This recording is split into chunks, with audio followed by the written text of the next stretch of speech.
Hello बच्चों, मेरा नाम है मोहित और आपका स्वागत हमारे यूट्यूब चैनल हिस्ट्री चैंपियन में। तो जैसा कि आप जानते हो, आपका बीए सेकंड सेमेस्टर का राजनीतिक विज्ञान का पेपर होता है। प्रमुख राजनीतिक विचारक, उसका जो अगला प्रश्न है वो है सामाजिक न्याय और दलितों के उत्थान के लिए विचारों का मूल्यांकन कीजिए। तो जितने भी महत्वपूर्ण प्रश्न है उनकी सीरीज करा रहा हूँ। उसका अगला प्रश्न ये है कि सामाजिक जो न्याय होता है उस पर वो क्या है और दलितों के उत्थान पर किन्होंने प्रयास किए, उनके विचारों का आपको क्या करना है, मूल्यांकन करना है। काफ़ी ज़्यादा इंपॉर्टेंट प्रश्न है, इसको डॉक्टर भीमराव अम्बेडकर से जोड़कर भी ये प्रश्न पूछा जा सकता है। इस प्रश्न को इस प्रश्न को अपन अगर आप पूरा देख ले तो इस वीडियो को, तो चाहे प्रश्न निबंधात्मक रूप से, चाहे लघुतरात्मक रूप से, चाहे अति लघुतरात्मक रूप से, आप इस प्रश्न को बहुत आराम से कर दोगे। तो आपको क्या करना है, बस वीडियो को पूरा देखना है, साथ ही साथ चैनल को सब्सक्राइब कर देना है, वीडियो को लाइक कर देना और अपने दोस्तों को जरूर से शेयर कर देना है। तो चलो शुरू करें अपन। देखो, सामाजिक न्याय होता क्या है, सबसे पहले मैं आपको समझाऊंगा। दो बच्चे हैं, एक बच्चा है जो सरकारी स्कूल में पढ़ता और एक पढ़ो है जो भाई इंग्लिश मीडियम और अच्छी तगड़ी स्कूल में, जो बहुत तगड़ा प्रोफेसर मतलब टीचर पढ़ाई टॉप लेवल का पूरा भारत का। अब आप एक बात बताओ, जो सरकारी स्कूल में पढ़ा है जहाँ पर शिक्षकों की कमी से जूझ रही है, जो टीचर ही को नहीं, अब दोनों के शैक्षणिक स्तर में आपको अंतर है वो साफ का साफ पता चल जाएगा। हो चाहे ये बच्चा कितनी भी मेहनत कर ले अपने स्वयं के स्तर पर, आज के समय तो इंटरनेट की उपलब्धता है तो आप बहुत आराम से अपना स्तर सुधार सकते हो। लेकिन एक समय था जब इंटरनेट नहीं हुआ करता था, आप नहीं पढ़ सकते थे, तो क्या हुआ, चाहे यह बच्चा कितना भी अपनी तरफ से मेहनत कर ले, वो इस बच्चे के लेवल तक कभी नहीं पढ़ सकता है अगर ये बच्चा दोनों बराबर मेहनत करें तो।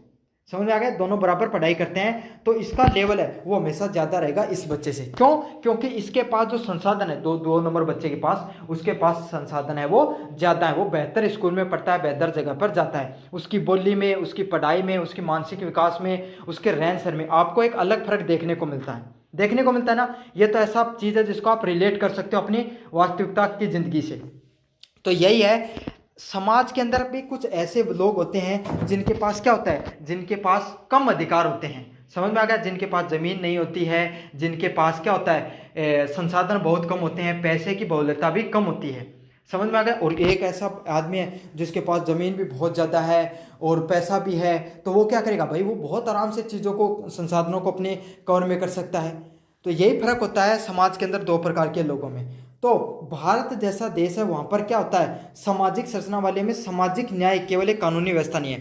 तो एक जो कम पैसे वाला और एक जो बहुत पैसे वाला है, या ये ऐसे समझ लो, एक सरकारी स्कूल का बच्चा और एक जो मैंने प्राइवेट स्कूल का बच्चा, उनके लिए सरकार एक ऐसी व्यवस्था लागू करे जिसमें दोनों का स्तर वो बराबर आ सके, दोनों है वो बच्चे हैं वो अपने स्तर को बराबर ला सकें। तो अब क्या किया गया, जैसे सरकार ने एक नियम बनाया कि जो प्राइवेट स्कूल के जो टीचर हैं, जो 2 नंबर जिसमें पढ़ता है, इसके सप्ताह में 2 दिन जो स्कूल के जो टीचर के जो टीचर हैं वो यहाँ पर जाकर पढ़ाएंगे। मान लो अप्रासंगिक बात है, लेकिन मान लीजिए वो वहाँ पर जाके पढ़ाएंगे, तो क्या हो जाएगा, इस बच्चे का भी इस तरह वो धीरे धीरे इसके बराबर आना शुरू हो जाएगा। तो इसी को क्या कहा गया, इसी को सामाजिक न्याय के रूप में कहा गया। समझ में आ गई आपको, जहां पर दो समाज के लोग हो गए, दो व्यक्तियों के बीच में संसाधन है, उनके अंदर असीमित अंतर है, तो उसको कम करने के लिए सरकार जो प्रयास करती है उसी को क्या कहा जाता है, सामाजिक न्याय के नाम से जाना जाता है। भारतीय समाज में वर्षों से चली आ रही जातिगत विषमता के कारण दलित वर्ग सामाजिक आर्थिक और शैक्षणिक रूप से उपेक्षित रहा। तो आपको पता है, बहुत पुराने समय से हमारे जो भारत है वहाँ पर क्या थी जातिगत विषमता देखने को मिलती थी। तो जाति के आधार पर लोगों को क्या किया जाता था, बांट दिया जाता था। तो क्या होता था, समाज में एक ऐसा वर्ग उत्पन्न हुआ जिसके पास सामाजिक अधिकार भी नहीं थे। तो समाज में उनको लोग तिरस्कृत करके रखते थे, उनके हाथ का खाना नहीं खाते थे, उनको मंदिरों में जाने का अधिकार नहीं था, उनको शिक्षा प्राप्त करने का अधिकार नहीं था, उनको एक अच्छा कार्य या अच्छा जीवन जीने का अधिकार नहीं था। तो क्या हो गया, वो वैसे पीछे छूटते चले गए समाज से। अगला क्या, आर्थिक दृष्टि से। अब कोई व्यक्ति है, उसको अगर कोई हाथ का कोई काम नहीं करवाना चाहता, उसका हाथ का खाना तक नहीं, मतलब कोई खाना छू दिया, पानी को टच कर दिया तो पीना नहीं चाहता, तो क्या उसको कोई कार्य देगा या कोई उसके हाथ से कोई कार्य करवाना चाहेगा? तो भाई पहले, आज के समय तो इंटरनेट का ज़माना आ गया, लेकिन पहले के समय तो सारे कार्य ऐसे होते थे जहाँ पर इंसानों का इन्वॉल्वमेंट रहता था, इंसान एक दूसरे से जुड़े होते थे। तो क्या उन लोगों को उनके पहले खेती का कार्य ज़्यादा होता था, तो खेतों में कोई कार्य नहीं करवाता था, काम नहीं करवाता था, तो क्या हो जाए, वो लोग हैं उनके पास पैसे की भी धीरे धीरे कमी हो गई, आर्थिक रूप से वो भी कमज़ोर होने लग गए, क्योंकि संसाधन होते नहीं थे, ज़मीन भी नहीं थी उनके पास शैक्षणिक रूप से, और उन लोगों को शिक्षा प्राप्त करने का भी अधिकार नहीं था, स्कूलों में भी जाने नहीं दिया जाता था। क्यों? क्योंकि उसमें उच्च स्कूल के लोग, टीचर कौन होते थे? उच्च स्कूल के लोग, वो नीचे लोगों को पढ़ने नहीं देते थे, उनके पास नहीं बैठते थे, तो पढ़ाई कैसे हो सकती है? तो यही है, वो शिक्षित रूप से भी पीछे रह गए। तो समाज के हर दृष्टिकोण में एक समाज का एक वर्ग वो पीछे रह गया। ऐसे में सामाजिक न्याय और दलितों के उत्थान के विचार ने भारत में समानता का अधिकार और समावेश की विकास रखा। तो इसी चीज़ के लिए दलित है, जो पिछड़ा हुआ समाज है, उसके लिए भारत में उनको बराबर लाने के लिए, सारे समाज के लिए समानता का अधिकार और समावेश का मतलब सभी लोगों को बराबर अधिकार दिए। तो मैं था ना एक उदाहरण दियो ना कि स्कूल को जो 1 नंबर स्कूल को बच्चों है, 2 नंबर जो स्कूल को बच्चों है, उसको क्या किया जाए, उसको बराबर लाने के लिए क्या किया गया, प्रयास किए गए। जो 2 नंबर स्कूल के जो टीचर्स हैं वो 1 नंबर के स्कूल में जाकर पढ़ाएंगे, ताकि इसका भी स्तर सुधर सके। इसको कुछ एक्स्ट्रा प्रिविलेज दिए गए। समझ में आ गया आपको? तो यही होता है, ये बच्चा पिछड़ा हुआ है, इसको बराबर लाने के लिए जो प्रयास किए जाते हैं उसी को सामाजिक न्याय के नाम से जाना जाता है। सामाजिक न्याय का अर्थ, तो सामाजिक न्याय का क्या अर्थ होता है? समाज के सभी वर्गों को समान अधिकार, समान अवसर व समान मानव गरिमा देना। तो समाज में जो भी लोग रह रहे हैं उन्हें समान अवसर मिले, मतलब आप भी उसी स्कूल में पढ़ सकते हो, आप भी उसी मंदिर में जा सकते हो, आप भी उस जो सरकारी संस्था उसका प्रयोग कर सकते हो, जिसमें चाहे समाज का उच्च कुल का लोग हो, चाहे नीचे कुल के या नीचे जाति के लोग हो, वो भी प्रयोग कर सकते हैं। तो सभी लोगों को बराबरी का अधिकार दिया गया तथा समान अवसर, सभी लोगों को क्या हो, समानता का अवसर हो। आपकी बराबर की सीट पर, आपके बराबर के पद पर एक ऐसा व्यक्ति बैठ सकता है जिसको चाहे उसका जाति किसी भी वर्ग की हो, चाहे कोई भी वर्ण व्यवस्था से हो। आज यही स्थिति है, कोई भी वर्ग, धर्म, जाति, लिंग या आर्थिक स्थिति के आधार पर वंचित नहीं रहे। तो आज भारत में सामाजिक न्याय की बात की गई है, जहाँ पर चाहे कोई भी वर्ग का व्यक्ति हो, चाहे कोई धर्म का व्यक्ति हो, चाहे कोई जाति का व्यक्ति हो, या लिंग मतलब चाहे स्त्री हो चाहे पुरुष हो, चाहे आर्थिक रूप से कमजोर हो, चाहे आर्थिक रूप से बहुत ज़्यादा पैसा हो, वो क्या, वो सभी के बराबर हैं, उसके पास भी समानता के अधिकार हैं। अगले वाला पॉइंट है दलितों का ऐतिहासिक स्थिति। तो अब पहले के समय दलितों के साथ क्या होता था? प्राचीन वर्ण व्यवस्था में शूद्रों को, अछूतों को सामाजिक व्यवस्था से सबसे नीचे स्तर पर रखा गया। तो जो शूद्र होते थे, अछूत होते थे, ऐसे लोग जिनको छूना भी लोग क्या नहीं मानते थे, उचित नहीं मानते थे, उनको टच करना भी लोग उचित नहीं मानते थे, उनको सबसे निचले स्तर पर रखा गया था। उनका ना तो मंदिरों में जाना मना था, शिक्षा भी उनको नहीं मिलती थी, भूमि भी नहीं थे, उनके पास किसी प्रकार के अधिकार नहीं थे। यहाँ तक कि सार्वजनिक जो संसाधन हो गए, जैसे पानी का कुआं हो गया, तो उनको सार्वजनिक कुएं के पानी में भी पानी पीने नहीं दिया जाता था। और इस वर्ग को क्या कहा जाता था? दलित कहा जाता था, अर्थात दबे कुचले समाज के रूप में उनको जाना जाता था। उनके घर भी जो गाँव होता था उससे अलग ही बनाए जाते थे। अगले वाला पॉइंट है सामाजिक न्याय के लिए उठाए गए विचार और प्रयास। तो जो सामाजिक न्याय है, सभी लोगों को समान न्याय मिले, इसके लिए क्या क्या प्रयास किए गए हम इनको देखेंगे। तो सबसे पहले प्रयास किए गए डॉक्टर भीमराव अम्बेडकर के द्वारा। तो डॉक्टर भीमराव अम्बेडकर ने क्या क्या, सामाजिक न्याय को सबसे प्रमुख प्रवक्ता हैं। तो सबसे अगर प्रमुख स्थान है आधुनिक भारत के अंदर, सबसे इंपॉर्टेंट बात है आधुनिक भारत में सबसे प्रमुख स्थान है दलितों को उनका स्थान दिलाने का, उनको समानता का अधिकार दिलाने का, वो किसका? डॉक्टर भीमराव अम्बेडकर का है। इन्होंने क्या किया, जब इन्होंने संविधान का निर्माण किया तब अनुच्छेद 14 से 17 के माध्यम से, जब 14 से जो अनुच्छेद 17 हैं उनमें किसकी बात की गई? समानता की बात की गई है 14 के अंदर, है ना, और 15 के अंदर जो अवसरों की बराबरी की बात की गई है, तो और 17 में आपको छुआछूत का अंत किया गया है। तो यही होता है कि आपको 14 से 17 के बीच में सभी लोगों को समानता का अधिकार दिया गया है संविधान के अंतर्गत।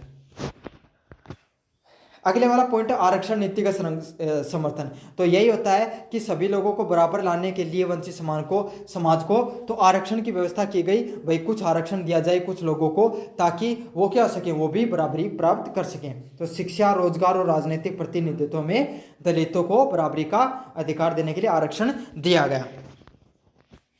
जाति का अनुमूलन, एनिमिलेशन ऑफ कास्ट। तो पुस्तक में उन्होंने वर्ण व्यवस्था की तीव्र आलोचना की।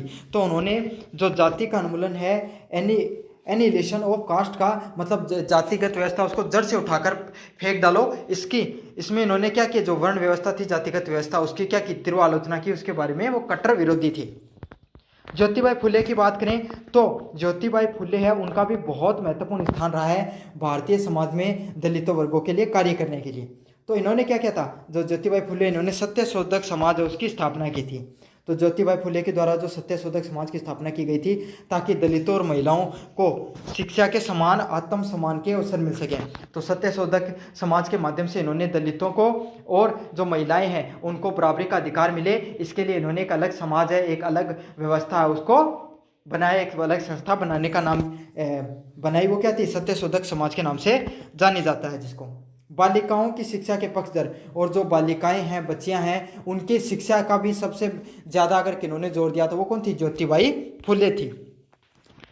अगले वाला पॉइंट है महात्मा गांधी। तो महात्मा गांधी है, इन्होंने भी कुछ प्रयास किए थे किसके प्रति, दलितों को उत्थान के लिए। तो इन्होंने दलितों को हरिजन का नाम दिया। तो इन्होंने क्या किया, भाई समाज के सभी लोग हैं वो दलितों को स्वीकार करना शुरू करें। इन्होंने क्या कहा कि दलित हैं वो क्या है, हरिजन है, मतलब भगवान के लोग हैं, और उनके आत्म सम्मान को बढ़ावा देने का प्रयास किया। तो उनके जो आत्म सम्मान है, उनकी जो भावनाएं हैं, उनको सम्मान मिले, उनको भी लोग बराबरी का अपने बराबर के लोग समझे, इसके लिए उन्होंने क्या किया, उन्होंने हरिजन समाज शब्द का प्रयोग किया। सामाजिक एकता और अस्पृश्यता उन्मूलन के लिए आंदोलन किए, जैसे मंदिर प्रवेश में आंदोलन। तो इन्होंने क्या किया, समाज की एकता के लिए कुछ प्रयास किए, जैसे कि मंदिर प्रवेश का आंदोलन है, इस प्रकार के जो आंदोलन है वो इन्होंने क्या किए, शुरू किए, ताकि सभी लोगों को बराबरी का हक मिल सके या दलित समाज वो भी आगे बढ़ सके। अगले वाला पॉइंट है राम स्वामी नायर। तो पेरियर हैं, उन राम स्वामी नायकर जिनको पेरियर के नाम से जाना जाता है, इन्होंने भी प्रयास किए दलित समाज को ऊपर उठाने के लिए। तो इन्होंने दक्षिण भारत में जातिवाद के खिलाफ आत्म सम्मान आंदोलन, तो जो साउथ इंडिया है, ये जो आपका दक्षिण भारत है, इन्होंने वहाँ पर दलितों को ऊपर उठाने के लिए जिसने आंदोलन किया वो कौन थे, राम स्वामी नायकर थे, जिन्होंने आत्म सम्मान आंदोलन की शुरुआत की, सेल्फ रिस्पेक्ट मूवमेंट की शुरुआत की। जिससे क्या हुआ, वहाँ पर जो लोग हैं उनको जो ब्राह्मणवादी जो वर्चस्व था उसको कम करके सभी लोगों को बराबरी का अधिकार मिल सके। तो इनमें किन्होंने शुरू की, इनमें राम स्वामी नायर उन्होंने शुरू की आत्म सम्मान आंदोलन को। अब 4 नंबर पॉइंट की बात करें, संविधान और कानूनी प्रावधान। तो जिसमें अनुच्छेद, जो अलग अलग अनुच्छेद है, उन्होंने क्या क्या कानून, जो अपना संविधान उसमें क्या क्या कानून दिए गए हैं, कानूनी अधिकार व मौलिक अधिकार दिए गए हैं, ताकि जो दलित वर्ग है, समाज का जो ऐसा वर्ग है जो पिछड़ा हुआ, उसको बराबरी का अधिकार मिल सके। जिसमें पहला अनुच्छेद 15(4). तो जो अनुच्छेद 15(4) है, यहाँ पर समाज और शैक्षणिक रूप से पिछड़े वर्गों को विशेष प्रावधान दिए गए। तो अनुच्छेद 15(4) में जो सामाजिक और जो शैक्षणिक रूप से जो शिक्षा में जो पीछे रह गए हैं, उनको क्या मिला है, विशेष अधिकार दिए गए हैं, ताकि वो क्या कर सकें, वो भी बराबरी का अधिकार प्राप्त कर सकें।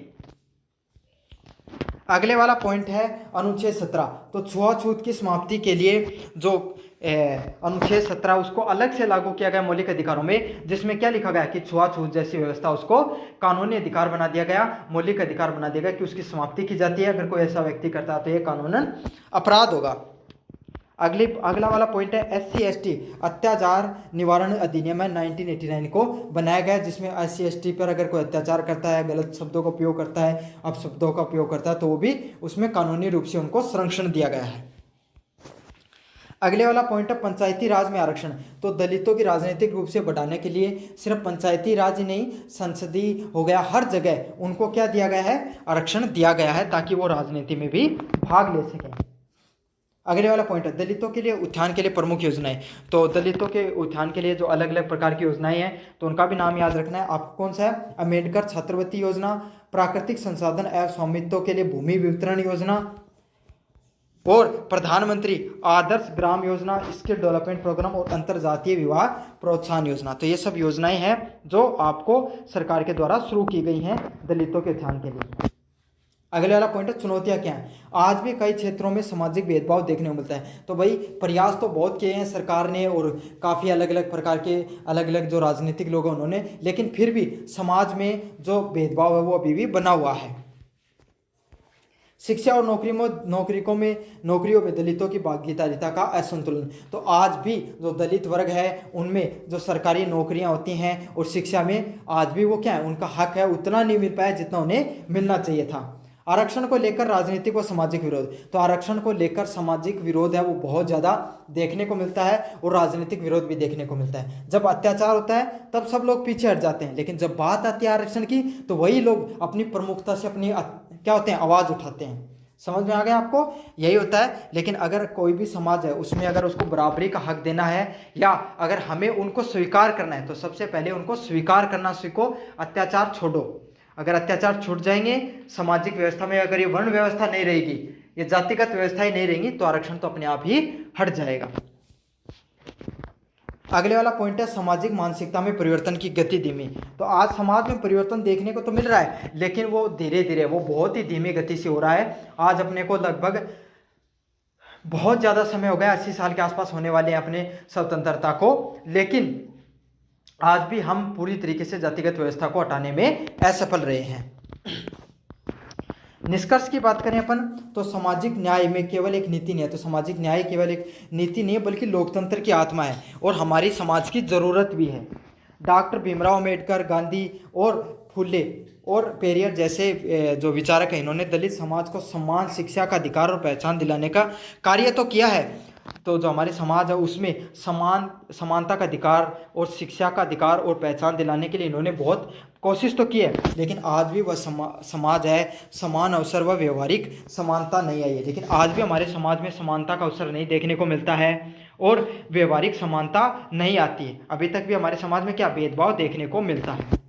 और जब तक सभी लोग समान नहीं होंगे, जब तक सभी लोगों को सामाजिक समानता नहीं मिलेगी, तब तक भी जो सामाजिक न्याय के अपन मिलते हैं, बात करते हैं, सभी लोगों को बराबरी का अधिकार की बात करते हैं, वो भी तक अधूरा रहेगा। इसीलिए दलितों के उत्थान के लिए समग्र विकास और आत्मनिर्भर के लिए निरंतर प्रयास करना होगा। तो अभी भी दलितों के लिए, जो समाज के पिछड़ा हुआ समाज है, उसको ऊपर उठाने के लिए हमें और योजनाएं हैं। और समाज सबसे ज़रूरी चीज़ है, योजनाओं से नहीं, मानसिक विकास, मानसिकता बदलनी बहुत ज़्यादा ज़रूरी है समाज की। तो ये था आपका दलितों से सामाजिक न्याय और दलितों के उत्थान से संबंधित प्रश्न। काफ़ी ज़्यादा महत्वपूर्ण प्रश्न है, आपको देखने को मिल सकता है। तो अगर अभी तक आपने वीडियो पूरा देखा है तो चैनल को जरूर से सब्सक्राइब कर देना और अन्य वीडियो को सॉल्यूशन देखने के लिए प्लेलिस्ट का लिंक दिया, वहाँ से जाकर जरूर से देख लेना। धन्यवाद। हेलो बच्चों, मेरा नाम है मोहित और आपका स्वागत है हमारे पेट बहुत ब्रह्मास्त्र बैच के अंदर। तो मुझे उम्मीद है आपकी पढ़ाई अच्छी चल रही होगी। आज अपन आ गए हैं क्लास नंबर 9 की तरफ और लास्ट में जो अपनी सेकंड यूनिट है उसमें 2 ही क्लासें बची हुई हैं, तिलक के बारे में, लोकमान्य बाल गंगाधर तिलक के बारे में और गोखले के बारे में। अगर ये दोनों क्लासें ख़त्म हो गई तो आपकी 60% कोर्स है वो ख़त्म हो जाएगा राजनीतिक विज्ञान का। और मुझे उम्मीद है कि मैं जल्द से जल्द आपका कोर्स राजनीतिक विज्ञान का ख़त्म करा दूंगा। तो चलो शुरू करते हैं अपन। आज देखेंगे लोकमान्य बाल गंगाधर तिलक, जिन्होंने पहली बार स्वराज की बात करी भारत के अंदर। और ये जो आपने सुना होगा, एक बहुत बड़ा कोटेशन उन्होंने दिया था। आज पढ़ेंगे तो आप देखेंगे कि ये पर्सन के हिसाब आया कर है अपने एग्जाम में। सबसे पहले बात करें तो बाल गंगाधर तिलक के राजनीतिक विचारों का विश्लेषण कीजिए। 2 तरीके से पूछा जाता है लोग बाल गंगाधर के तिलक के प्रश्नों को। सबसे पहला होता है उनके राजनीतिक विचारों पर टिप्पणी हमसे करवाई जाती है, ठीक है। दूसरा, ये इस क्वेश्चन को किस तरीके से पूछा जा सकता है, तिलक के राजनीतिक विचारों को स्वराज हमारा जन्मसिद्ध अधिकार है और हम इसे लेकर रहेंगे के संबंध में वर्णित कीजिए। तो ये क्वेश्चन आया भी पूछा जा सकता है, जो उनको कोटेशन हो, जो उनको नारोदियड हो कि स्वराज हमारा जन्मसिद्ध अधिकार है, हम इसे लेकर रहेंगे। तो इसका संबंध में यो भी क्योंकि उनको एक राजनीतिक विचारों से प्रेरित ही हो, इसे पूछा जा सकता है। और ये क्वेश्चन आया भी पूछा जा सकता है, तिलक के राजनीतिक सुधारों में उग्रवाद और सामाजिक सुधार में रूढ़िवाद थे, व्याख्या कीजिए। तो देखो मैं सीधी बात बताऊँ, जो लोकमान्य बाल गंगाधर तिलक है, ये भारत के अंदर उग्रवाद दल था ना, उनका प्रमुख नेता है, ठीक है, अग्रणी नेता होया उनके अंदर उग्रवादी दल के अंदर।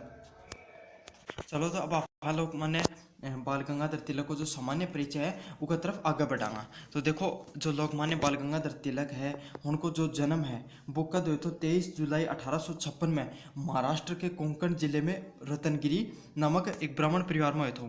कद हुए तो 23 जुलाई 1856 में उनको महाराष्ट्र में हुए थे, रतनगिरी नामक जगह हुए थे। ठीक है, ये इनका जो राजनीतिक विचार था ये पूरा उग्रवाद आंदोलन से जुड़े हुआ था। देखो उग्रवाद और उदारवाद हमें दोनों चीज़ें बारे में पहले बता दी क्योंकि यह टर्मोलॉजी बहुत बार होगी था रसम। सबसे पहले बात करना भारत के अंदर दो प्रकार का दल होया करता, उदारवाद व उग्रवाद। ठीक है, देखो उदारवाद से ऐसे समझ को उदारवादी कोई आदमी उदारवादी है। उदारवादी मतलब क्या है कि भाई जो व्यवहार बढ़िया हुआ है कोई भी आदमी का प्रति वो उदारवादी। और उग्र कौन है, जो आदमी को थोड़ा स्वभाव कल्टो है या मान लो जो लड़ाई में हिंसा में विश्वास रखा वो आदमी ना पाके खा इनको थोड़ा उग्र स्वभाव है, खड़े स्वभाव है ना।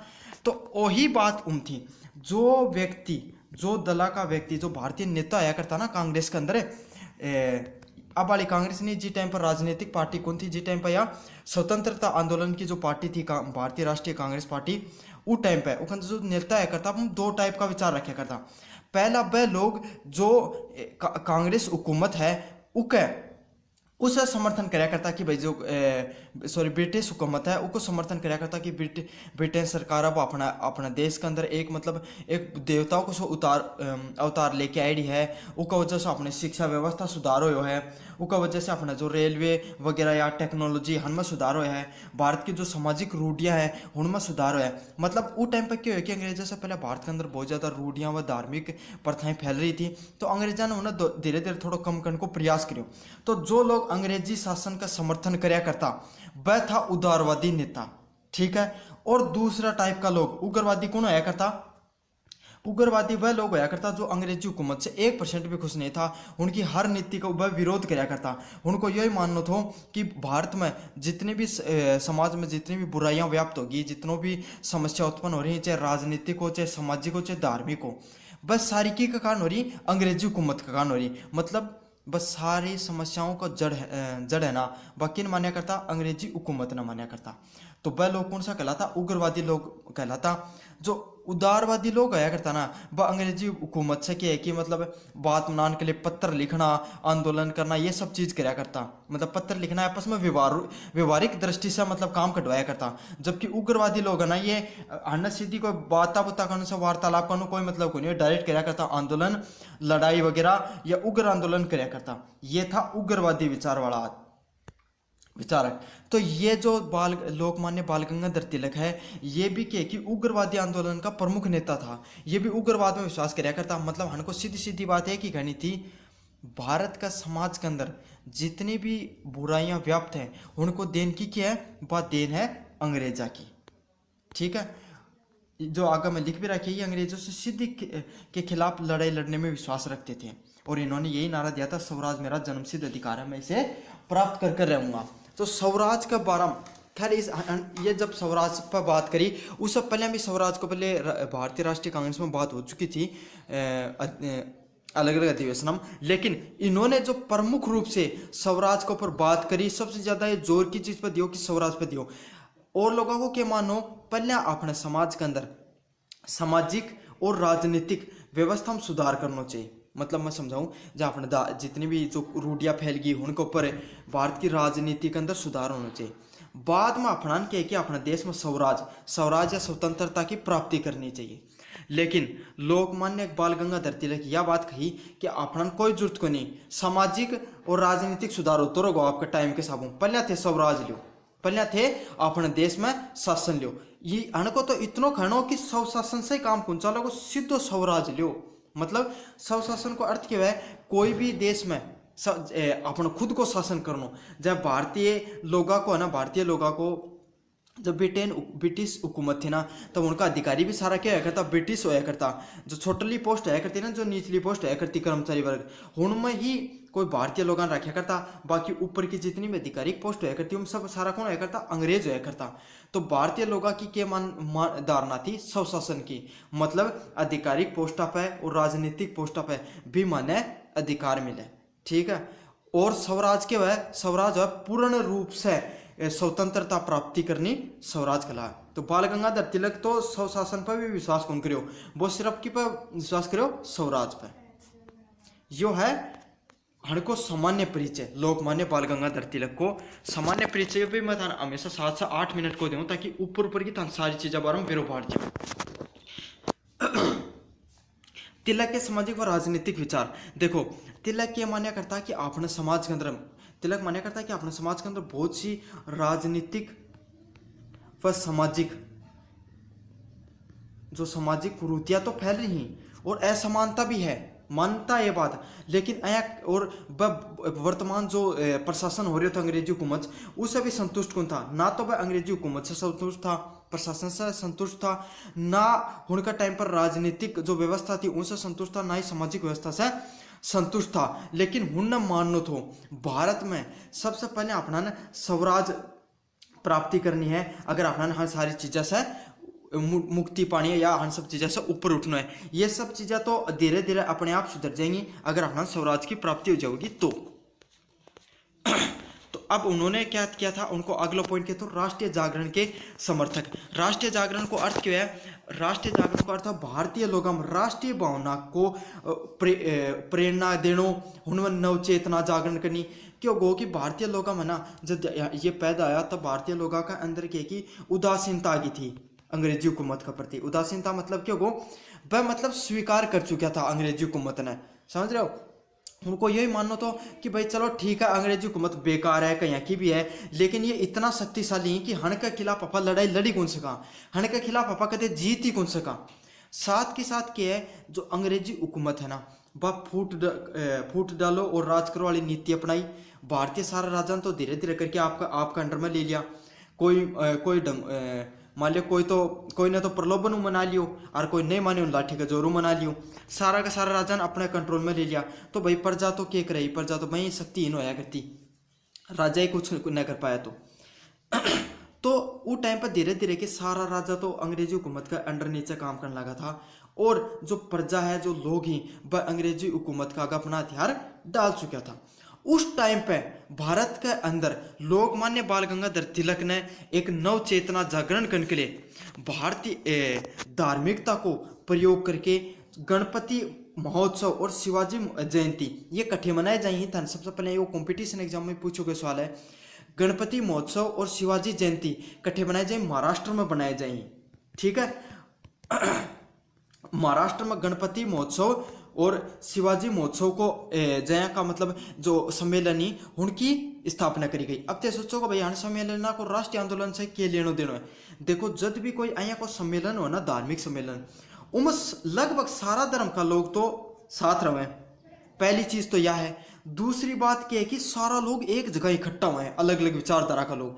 इससे क्या है कि समाज के अंदर धार्मिक तरीका से या कहीं भी मान लो एकता फैला है, और उठे जो भाषण दिया गया और जो बात कही गई, इससे लोगों के अंदर एक नव चेतना फैली कि आपा भी मिलके लड़स कहाँ और ये अंग्रेजी हुकूमत की के कर्स कहाँ, इन अट्ठास कहाँ जड़ से उखाड़ के फेंक्स कहाँ। तो ये सब आयोजन करवाया। इससे क्या कि जो भारतीय लोगों में नव चेतना व राष्ट्रीयता की भावना मजबूत हुई। साथ के साथ जो तिलक हैं जो पॉइंट लिख दो थे, शिवाजी ने अपना प्रेरणा स्रोत मान्या करता, ठीक है। शिवाजी ने अपना प्रेरणा स्रोत मान्या करता, और उनने क्यों मान्या करता, उनको मानो तो जय शिवाजी जो मुस्लिम आक्रमणकारियों के खिलाफ लड़ा, भारत का अंदर अपनी मतलब हिंदू धर्म ना मान लो या फिर राष्ट्रीयता की भावना फैलाई, वही राष्ट्रीय एकता में विश्वास कराया करता। तिलक भी शिवाजी ने प्रेरणा स्वरूप मान के। अब बात करेंगे तीसरा पॉइंट क्या, उग्रवाद के प्रतिनिधि नेता। जो उग्रवाद है, उग्रवाद थाने बता दियो क्या है कर, तो उसका सबसे प्रमुख नेता कौन था, लोकमान्य बाल गंगाधर तिलक था। क्यों कि कांग्रेस में ना, कांग्रेस में जो भारतीय राष्ट्रीय कांग्रेस थी वह अलग अलग सम्मेलन कराया करती, कटे सूरत में कराया करती, कटे कलकत्ता में कराया करती। भाई मैं तो राजनीतिक विज्ञान का छात्र हो तो था बेरो भी है, लेकिन फिर भी बता दूं उस सम्मेलन में क्या है कर, तो एक जनो तो उस सम्मेलन को भाई जो आयोजित कराने वाला कर तो प्रमुख नेता है कर, तो और बाकी सारा जितना भी छोटा मोटा जितना भी नेता था वह सारा का सारा नेता ही वह भाग लिया करता, ताकि आगे कि भाई अपना ना अगले साल तक क्या करना है ये सारा उठे मापदंड बनाया जाया करता। समझ रहे हो, एक तो प्रतिनिधि नेता है करता और बाकी जितना भी नेता वह सारा मिलके क्या कराया करता, प्रस्ताव लिया करता कि भाई अपना यो काम करना है, यो नहीं करना है। मतलब आगे की रूपरेखा तैयार होया करती हूँ। तो धीरे धीरे के उदारवादी नेता जो कांग्रेस के अंदर और उग्रवादी नेता का विचारधारा का लोग हन दोनों के बीच में फूट पड़नी धीरे धीरे शुरू होगी। और वह फूट इतनी बढ़ गई कि सन 1907 का सूरत अधिवेशन हो ना, याद रखना यो सन 1907 को सूरत अधिवेशन जिम कांग्रेस को जो उग्रवाद और जो नरम दलाव के होगा आपस में विभाजित होगा। क्यों? जी टाइम पर बंगाल विभाजन हुए थे और बंगाल विभाजन का टाइम पर दोनों की विचारधारा में मेल कौन खायो। और जी टाइम पर कलकत्ता अधिवेशन के बाद में जो सूरत अधिवेशन हो तो उसका बाद में जो कांग्रेस में उग्रवादी और नरम दली दल था वह विभाजन होगा। और जो तिलक है वह उग्रवादी दल का प्रमुख नेता बन के उभरा। जो मैं था पहले बताई थी, जो ब्रिटिश हुकूमत के खिलाफ जो उग्रवादी लोग था ना, ये वार्तालाप करने में, प्रार्थना पत्र लिखने में, है ना, हर सब चीज़ें विश्वास कौन क्या करता है, सीधा आंदोलन कराया करता, लड़ाई कराया करता, या फिर कोई भी बमकांड या फिर जो ब्रिटिश हुकूमत ने आर्थिक दृष्टि से नुकसान पहुंचाने पर विश्वास रखा करता। तो यह थी उग्रवादी लोगों की विचारधारा। और उनका प्रतिनिधि नेता होया तिलक, लोकमान्य बाल गंगाधर तिलक। ब्रिटिश नौकरशाही का विरोध देखो क्यों गो हो, मैं थाने अच्छी सी चीज बताऊं। बहुत सा लोग है ना, बहुत सा भारतीय जो भारत के अंदर कुछ अया का होया था नेता आया या विचारक होया, जो ब्रिटिश हुकूमत ना भारत के लिए एक सौभाग्यशाली कदम माना करता। उनको मानना था कि ब्रिटिश सरकार अपने के लिए बहुत सही है, लेकिन लोकमान्य बाल गंगाधर तिलक बिल्कुल कुल मान्या करता। उनको तो सिर्फ एक ही बात कहना कि भारत के अंदर जितनी भी बुराइयां हैं, जितनी भी बुराई फैल रही समाज में, उनमें सारी की सारी देन की है ब्रिटिश हुकूमत की है। और जब तक यह ब्रिटिश हुकूमत भारत से उखड़ के नहीं फेंक दी जाएगी, भारत से अगर नहीं चली जाएगी, तब तक अपना देश के अंदर सामाजिक जो सामाजिक व राजनीतिक दृष्टिकोण से अपनो सुधार को नहीं हो सके है। तो ब्रिटिश नौकरशाही को विरोध करियो थो लोकमान्य बाल गंगाधर तिलक। अब बात करें अगला पॉइंट की तरफ, हनको था कि सुधार का आधार जन सहमति। देखो हनको यो मानना थो कि भाई अपनो जो समाज है एक अंदर बुराइयां तो बहुत सारी व्याप्त है, मानना यह बात। अगर कोई भी मान लो, जहाँ एक छोटा सा उदाहरण दूं, जन सुधार की सहमति की बात हुई, जहाँ मान लो बाल विवाह है। बाल विवाह एक कुप्रथा है समाज में, एक तरीका की, ठीक है। अब भाई यह प्रथा है, इन सही करने के लिए दो तरीका उसका है। एक तो लोगों ने जहाँ जन चेतना फैलाई जा, समझाई जा, और दूसरी क्या, कानून बना के वो चीज़ ने खत्म कर दी जा। आज के टाइम में भारत में क्या हुआ, कोई भी कुप्रथा, कोई भी प्रथा ने खत्म करने के लिए आप क्या बनाओ, एक कानून बना दे वहाँ। लेकिन लोकमान्य बाल गंगाधर तिलक साफ साफ विरोध कराया करता। वह कहा करता अगर कोई भी प्रथा सामाजिक या राजनीतिक अगर अपना सुधार करनो है तो थाना कोई भी उनमें सबसे पहले जन चेतना की भावना देखनी बहुत जरूरी है कि भाई समाज वो प्रथा ने, उदाहरण ने, या फिर वो जो चेतना है उसके खिलाफ कितनों जुड़ाव कर रहे हैं, उन हटाने के लिए कितनों समर्थन कर रहे हैं। सीधो एक कानून बना के अगर ते सुधार कर दोगा या कानून बना के सुधार करने की कोशिश करोगा तो एक बार थारी शक्ति से डर के जनता थारी बात तो मान लेगी। लेकिन आज नहीं तो काल जनता यदि थे शक्तिहीन होगा तो थारे खिलाफ विरोध प्रदर्शन हो सके है। तो इसलिए अगर कोई भी थान सुधार करना है समाज के अंदर तो कानून को उपयोग करें बिना जन चेतना या जन सहमति से भी थे कर सको हो उस सुधार जनमानस के अंदर कोई भी प्रथा, कोई भी कानून या कोई भी चीज समझा सको। अब देखो मैं थोड़ा सा थन पे थोड़ा सा दिन आपने जो एक कानून निकल के आए हो इस पर टिप्पणी करूँ क्या। देखो थोड़ा सा दिन पहले आपने जो नयो यातायात नियम निकल के आए, यातायात कानून होया करता ना, उन पर जो ट्रक ड्राइवरों के खिलाफ एक कानून निकल के आए थे। जो भारत का जो ट्रक ड्राइवर था उनके खिलाफ जो एक नियम निकल के आया कि भाई अगर जो ट्रक ड्राइवर ही एक्सीडेंट करने के बाद में कि नहीं ट्रक छोड़ के भाग जाए, ठीक है। तो भारत सरकार के कानून बनाए कि उन्हें आया नहीं करना है। सबसे पहले तो जो मान लिया कोई भी प्रकार को अगर दुर्घटना होगी तो सबसे पहले थान पुलिस ने सूचना देनी है, साथ के साथ थान भागना नहीं है। अगर भाग जाओगे तो थार पर कानूनी कार्रवाई हो जाएगी और शायद ऊपर 10 लाख रुपया तक को या फिर उससे ज़्यादा को, मेरी याद को नहीं, जुर्मानो 10 या तो या पता नहीं 20 लाख रुपया को जुर्मानो देना पड़ेगा। या चीज़ कमेंट बॉक्स में बता दियो या फिर कितना सर्च करके देखियो कितना रुपये को जुर्माना तो। लेकिन क्यों भारत के अंदर जो ट्रक यूनियन तो उनको राष्ट्रव्यापी वो आंदोलन हो गो, चक्का जाम कर दियो गयो, समझ रहे हो। 2-3 दिन तक भारत के अंदर कोई भी परिवहन चाल्यो नहीं था। तो या के थी यही बात लोकमान्य तिलक कही थी भाई ये चीज से कि जन चेतना ही ट्रका की जो ट्रक ड्राइवर ही उन सब पूछे उनको उन्हें बिना पूछे कि करियो डायरेक्ट नियम बना दियो गयो है ना। तो अया ही उनको यही मानो इसलिए कि विरोध हो थो यही बात लोकमान्य तिलक की बात करनी थी। अगर कोई भी सुधार करना था समाज के अंदर तो सबसे पहले जनता को सहयोग होना बहुत जरूरी है। जदि थे सुधार करोगा नहीं थारो को विरोध हो सका है। अब मैंने उम्मीद है कि थानी चीज समझ में आ गई होगी। सुधारों का आधार स्वदेशी मूल्य मतलब अगर थान समाज के अंदर कोई भी सुधार करना है तो थान के करना पड़ेगो स्वदेशी चीजें अपनाना पड़ेगो। मतलब स्वदेशी चीजें सीधी सीधी बात यह है कि लोकमान्य तिलक ये कहा करता कि विदेशी चीज है ना विदेशी चीजें हन को यूज करना बंद करो।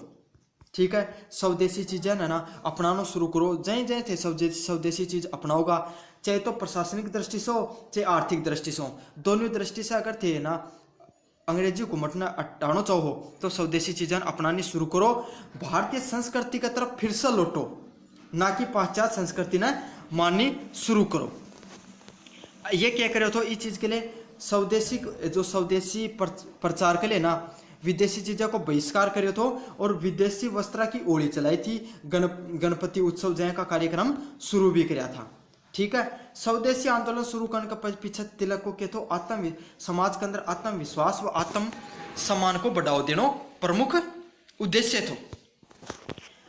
ये तो था प्रमुख पॉइंट। उसका अलावा उनका द्वारा कुछ और प्रस्ताव रखा गया था लोकमान्य बाल गंगाधर तिलक का द्वारा समाज के अंदर बढ़ावा देने के लिए। तो सबसे पहले क्या है जो पहला प्रस्ताव के तो सामाजिक सुधार का जो प्रस्ताव दिया गया था बाल गंगाधर तिलक वह क्या दिया तो लड़का व लड़कियों की विवाह की जो उम्र है वह कितनी होनी चाहिए 20 वर्ष से 14 वर्ष कर दी जा। मतलब बाल विवाह का प्रति अनको मतलब ये पखर रूप से आवाज उठाई थी। अनको यही मानना था कि जो लड़का है उनकी आयु न्यूनतम आयु 20 वर्ष होनी चाहिए और लड़कियां की न्यूनतम आयु कितनी होनी चाहिए 14 वर्ष होनी चाहिए। ठीक है 40 वर्ष से अधिक वर्ष को व्यक्ति लड़को है वो कदे भी अपना पूर्ण विवाह नहीं करना चाहिए। अगर कर रहे भी है तो क्यों करना चाहिए उन विधवा से विवाह करना चाहिए। छोटी उम्र की लड़की से विवाह नहीं करना चाहिए। उका अलावा के तो पहले क्या छोटी उम्र की लड़कियां के साथ शादी हो जाए करती बड़ी उम्र का लोगों के द्वारा। उसके अलावा के दहेज कुप्रथा को अंत करियो जाना चाहिए। मतलब जो दहेज कुप्रथा चाल ये समाज को अंत कर जाना चाहिए। मदपान मतलब शराब का प्रति भी बहुत ज्यादा भय था कि भाई शराब पीना बंद करना चाहिए। अस्पृश्यता मतलब छुआछूत और जैसी कुप्रथाओं को नष्ट करना चाहिए और सामान्य जनता में शिक्षा को प्रसार करना चाहिए। पाश्चात्य संस्कृति का खिलाफ था ये भी। को यह मानना था कि पाश्चात्य संस्कृति नहीं जो भारत की पहले जो संस्कृति थी ना वही उन संस्कृति ने मानना चाहिए। हमको मानो तो जो पाश्चात्य संस्कृति है ना पाश्चात्य संस्कृति या पाश्चात्य शिक्षा है वह अपना गुलाम बनाने के लिए चालू करी गई है। तो ये तो जो लोकमान्य बाल गंगाधर तिलक है उनको कौन सा जो राजनीतिक विचार या सामाजिक विचार था। अब आप पढ़ांगा लोकमान्य बाल गंगाधर तिलक की जो स्वराज की व्याख्या दी गई थी। ये क्वेश्चन भी काफी बार पूछा गया है। लोकमान्य बाल गंगाधर तिलक का राजनीतिक विचार और स्वराज संबंधी विचार दो टाइप का क्वेश्चन पूछा जाएंगे। तो सबसे पहले बात करना स्वराज ये क्वेश्चन कैसा वो पूछा जाए स्वराज स्वदेशी बहिष्कार एवं राष्ट्रीय शिक्षा पर तिलक के विचारों की व्याख्या कीजिए। तो स्वराज की स्वराज की विदेशी बहिष्कार और राष्ट्रीय शिक्षा पर के विचार था उन पर बात करनी है। उदारवादी में तिलक के मतभेद मुख्यतः साधनों के प्रसक्त थे पर बात करनी है। लोकमान्य बाल गंगाधर तिलक के स्वराज संबंधी विचारों पर टिप्पणी कीजिए। तो स्वराज संबंधी के विचार होया लोकमान्य बाल गंगाधर तिलक का हड़पा बात कराना। हेलो बच्चों मेरा नाम है मोहित और आपका स्वागत है हमारे बीए सेकंड सेमेस्टर के ब्रह्मास्त्र बैच के अंदर।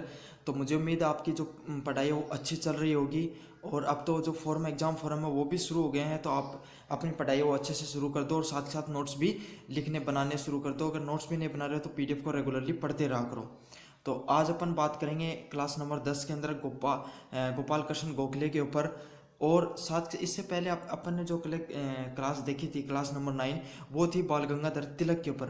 देखो बाल गंगाधर तिलक के ऊपर जैसे मैंने आपको बताया था वो एक उग्रवादी नेता हुए थे। उग्रवादी का अर्थ आप नाम से पता चलता है कि जो जिन लोगों के उग्र विचार होते हैं मतलब वो शासन प्रशासन और प्रणाली के विरुद्ध सीधी लड़ाई में विश्वास रखते हैं। वो उस शासन प्रणाली से बिल्कुल भी संतुष्ट नहीं होते हैं। दूसरी ओर जो दूसरी विचारधारा मतलब एक है भाई मान लो कोई आदमी भाई बात समाज से लेके देखा एक तरफ अगर मान लो कोई अच्छी सीधी लड़ाई करने वाला आदमी हुआ है तो एक साइड में इस समाज में अया का भी लोग हुए हैं जो मतलब थोड़ा ठंडा स्वभाव का है, जो मतलब यार चलो कोई ना, जै की व्यवस्था चल रही है बात ठीक है, इनमें थोड़ा सा क्या हो जाना चाहिए, सुधार हो जाना चाहिए। तो मैं थाने बताइए जो थोड़ा ठंडा स्वभाव का आदमी हो, जो अया सोचे कि चलो जो प्रणाली चल रही है भाई बढ़िया है, इनमें थोड़ा सा सुधार होना चाहिए। वह कहें कि विचारधारा के लोग हैं उदारवादी, समझ रहे हो, उनकी विचारधारा कहें कि उदारवादी विचारधारा, और जो एकदम उग्र विचार रखें वह कौन सा है, उग्रवादी विचारधारा। तो उग्रवादी विचारधारा का जो सबसे प्रमुख नेता कौन था भारतीय स्वतंत्रता आंदोलन के अंदर, लोकमान्य बाल गंगाधर तिलक होया। और उदारवादी जो विचारधारा है कि भाई जय की व्यवस्था चल रही है अपना ब्रिटेन सरकार के द्वारा, बट ठीक है चलो बढ़िया है, अपने समाज को भलाई को नहीं हो रही, लेकिन वह उससे संतुष्ट था, मतलब एक तरीका से। उनका प्रमुख नेता कौन आया, बालकृष्ण गोखले होया, गोपाल कृष्ण गोखले सॉरी।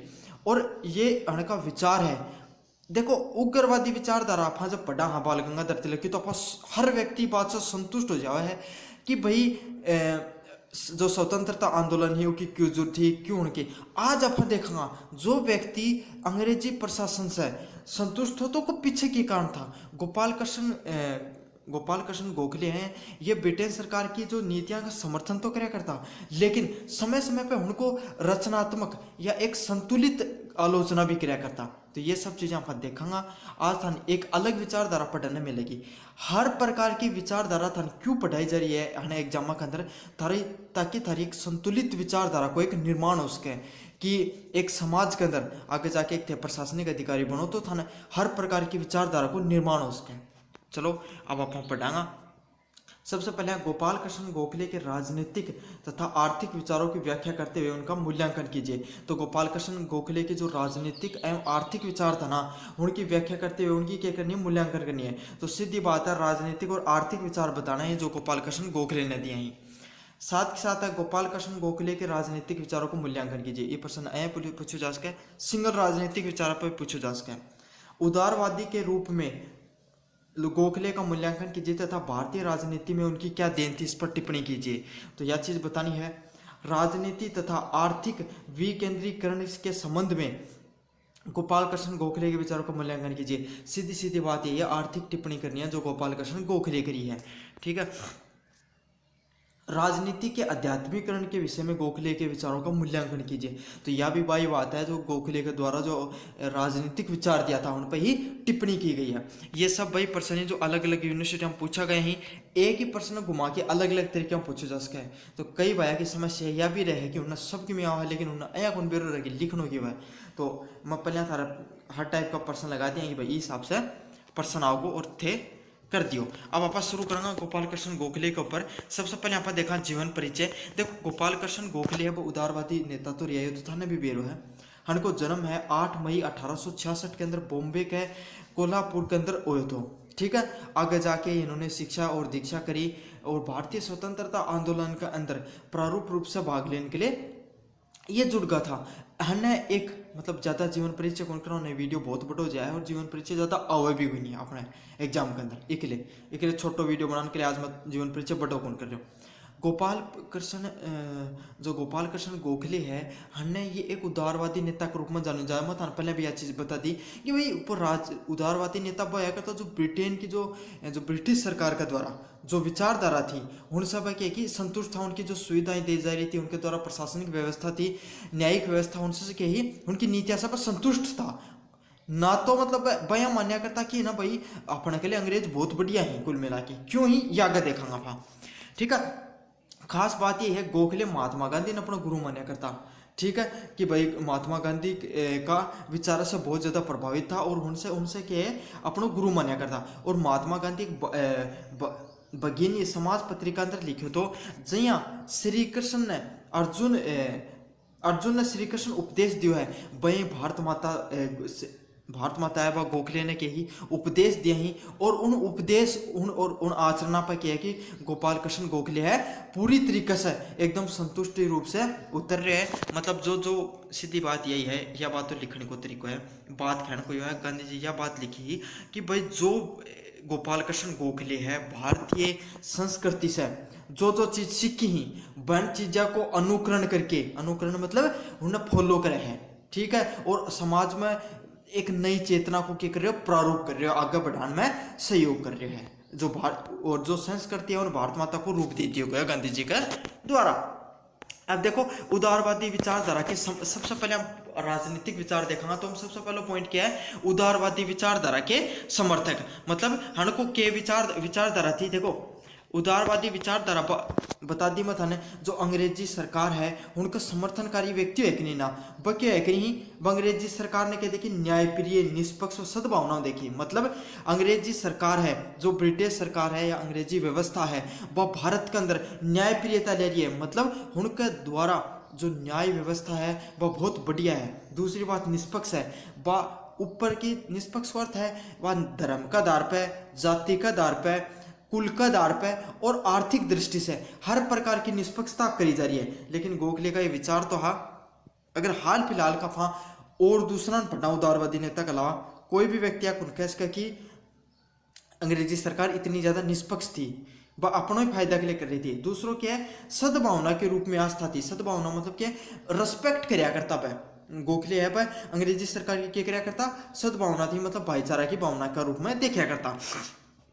एक प्रकार की है कि अंग्रेजों के प्रति जो गोखले है उनके मन में क्या थी, राजभक्ति थी। मतलब क्या है, जया राजा के प्रति जो मंत्री की क्या रखती राजभक्ति रिया करती, मैं की ही गोखले की ही अंग्रेजी सरकार के प्रति। उसका पीछे क्या कारण था, वह मान्य करता। देखो उनकी सद्भावना इतनी अंग्रेजा का प्रति इकले थी कि जो ब्रिटेन सरकार आई ना, इससे पहले कि भारत के अंदर राजतंत्र थो और जो मुगल साम्राज्य थो, उन्होंने बहुत ज्यादा भारत पर क्या कराया, अत्याचार कराया। और दूसरी बात क्या, उस टाइम पर अपना समाज है वो अंधविश्वास, रूढ़ियां हर सब बहुत ज्यादा व्याप्त हो गो तो। अंग्रेज आया वह पाश्चात्य संस्कृति लेके आया और उनके प्रति क्या करण थो, वह थोड़ी एडवांस आधुनिकरण थी। थोड़ा जातिवाद, धर्मवाद कम थो, शिक्षा पे, आधुनिकरण पे, औद्योगिकरण पे हर पर ज्यादा क्या थो, अंग्रेजा को ज्यादा क्या तो प्रभाव रिया कर तो उनकी विचारधारा में। ठीक है, लेकिन भाई बात अब हर सब चीजों प्रसार कम करके अपना पैसों कमाना में ज्यादा ध्यान देती हूँ, वह बिजनेस माइंडेड होगा धीरे धीरे। अब इकले गोपाल कृष्ण गोखले है, वह अंग्रेजन के मान्या करता है कि देवी विधान मान्या करता। मतलब जया मनु मान्य हो कि भाई जो राजा ही वह देवता की देनी, उस हिसाब से गोखले मान्य हो। उसके अलावा जो गोखले क्यों समर्थन कराया करता अंग्रेजी संस्था को, एक तो वो उनकी जो लोकतांत्रिक संस्था और शिक्षा पद्धति से बहुत ज्यादा प्रभावित था। मतलब अंग्रेजा के द्वारा जो शासन प्रणाली लागू करी गई, जहाँ उनका द्वारा न्यायालय को, स्वतंत्र न्यायालय को स्थापना करी गई।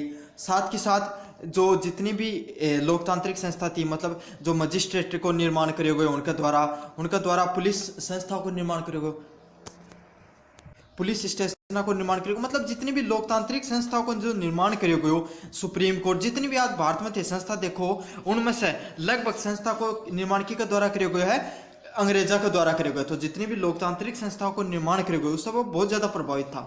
साथ के साथ जो नई शिक्षा पद्धति अपने साथ लेके आया अंग्रेज, जो पाश्चात्य संस्कृति थी, उस भी बहुत ज्यादा क्या था, गोखले प्रभावित था।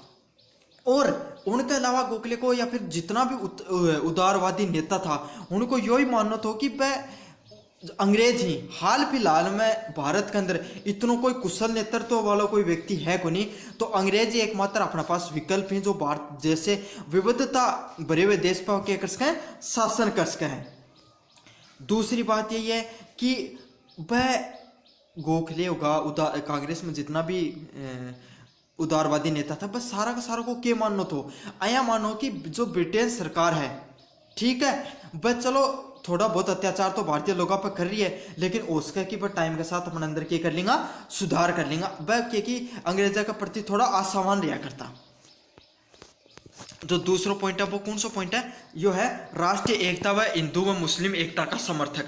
मतलब सबसे पहली बात यह है, कोई भी गोखले को यही मानना है, अगर कोई भी देश ने अपना आगे जाके प्रगति करनी है तो उनका क्या करना चाहिए, हमेशा एकता होनी बहुत जरूरी है। और वो एकता दो प्रकार की है हर समाज में। सबसे पहले हुआ धर्म का आधार पर एकता, अपने जो मतलब भारतीय समाज की बात करूं। दूसरी कौन सी है, जाति का आधार पर एकता। तो धार्मिक एकता उस टाइम पर बहुत, मतलब जातिगत एकता पर तो बात करी, लेकिन धार्मिक एकता पर बात करी। वह क्या कहो कि हर थे हिंदू और मुसलमान बाद में हो, पहले थे कि एक भारतीय व्यक्ति हो। और थान ये चीज ना हमेशा ध्यान रखनी चाहिए, थार भारतीय इत ना बस इत मतलब सर्वप्रिय होना चाहिए। ठीक है। और ये चीज ना बढ़ावा देने के लिए बाकी के करियो तो इलाहाबाद, लखनऊ, आगरा, दिल्ली और अमृतसर आदि नगर में क्या करियो वह भ्रमण करियो, अपनी रैलियां निकाली, ठीक है, जन चेतना यात्रा निकाली। जन चेतना यात्रा मतलब जो छोटा छोटा जो यात्रा को निकाले जाए कि नहीं, जहाँ कोई भी मतदान से पहले निकाले जाए कि नहीं, टाबर निकाले कि नहीं, बैंक की यात्रा, जिन लोगों ने यह सद्भावना को संदेश दियो कि भाई थे हिंदू मुसलमान हो, थारा थारा धर्म पे गर्व होना बहुत जरूरी है, लेकिन इससे पहले थे के हो एक भारतीय नागरिक हो। तो सर्वप्रथम थे भारतीय नागरिक को इस चीज को ध्यान रखना चाहिए। उसके बाद में क्या है, जो संवैधानिक संस्थाएं थी उन पर मैं पहले बताया तो गोपाल कृष्ण गोखले उनको बहुत ज्यादा के तो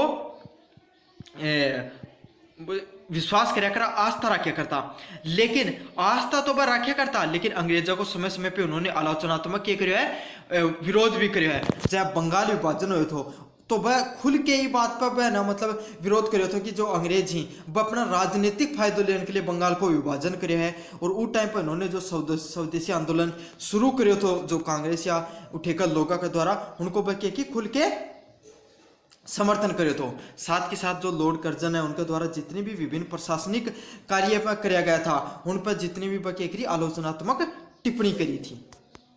अब बात करेंगे आप प्रशासनिक सुधारों पर टिप्पणी।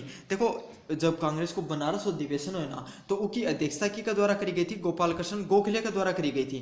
तो उस टाइम पर इन्होंने कुछ बात बताई थी, कुछ टिप्पणियां करी थी कि भाई अपना प्रशासनिक सुधार हम के सुधार करना चाहिए। और प्रशासनिक सुधार क्यों ही, सबसे पहले मैं बता दूं, जो भी भारत के अंदर जितना भी कर्मचारी हैं, ठीक है, बस सारा क्या है प्रशासन के अंदर आई हैं। और हूँ में के सुधार करना चाहिए, कर्मचारी वर्ग में के सुधार करना चाहिए। ये के सौ शासन की बात कराया करता, जया जो बाल गंगाधर तिलक स्वराज की बात करी है, भाई गोपाल कृष्ण गोखले को ज्यादा फोकस क्या पर है कर तो सौ शासन पे, मतलब अंग्रेजा के द्वारा जो शासन करने जा रहा है वो बढ़िया है, लेकिन वो भारतीयकरण होना बहुत जरूरी है। मतलब भारतीय लोग जो प्रशासनिक व्यवस्थाएं संस्थाएं उनके अंदर भारतीय लोगों का होना बहुत जरूरी है।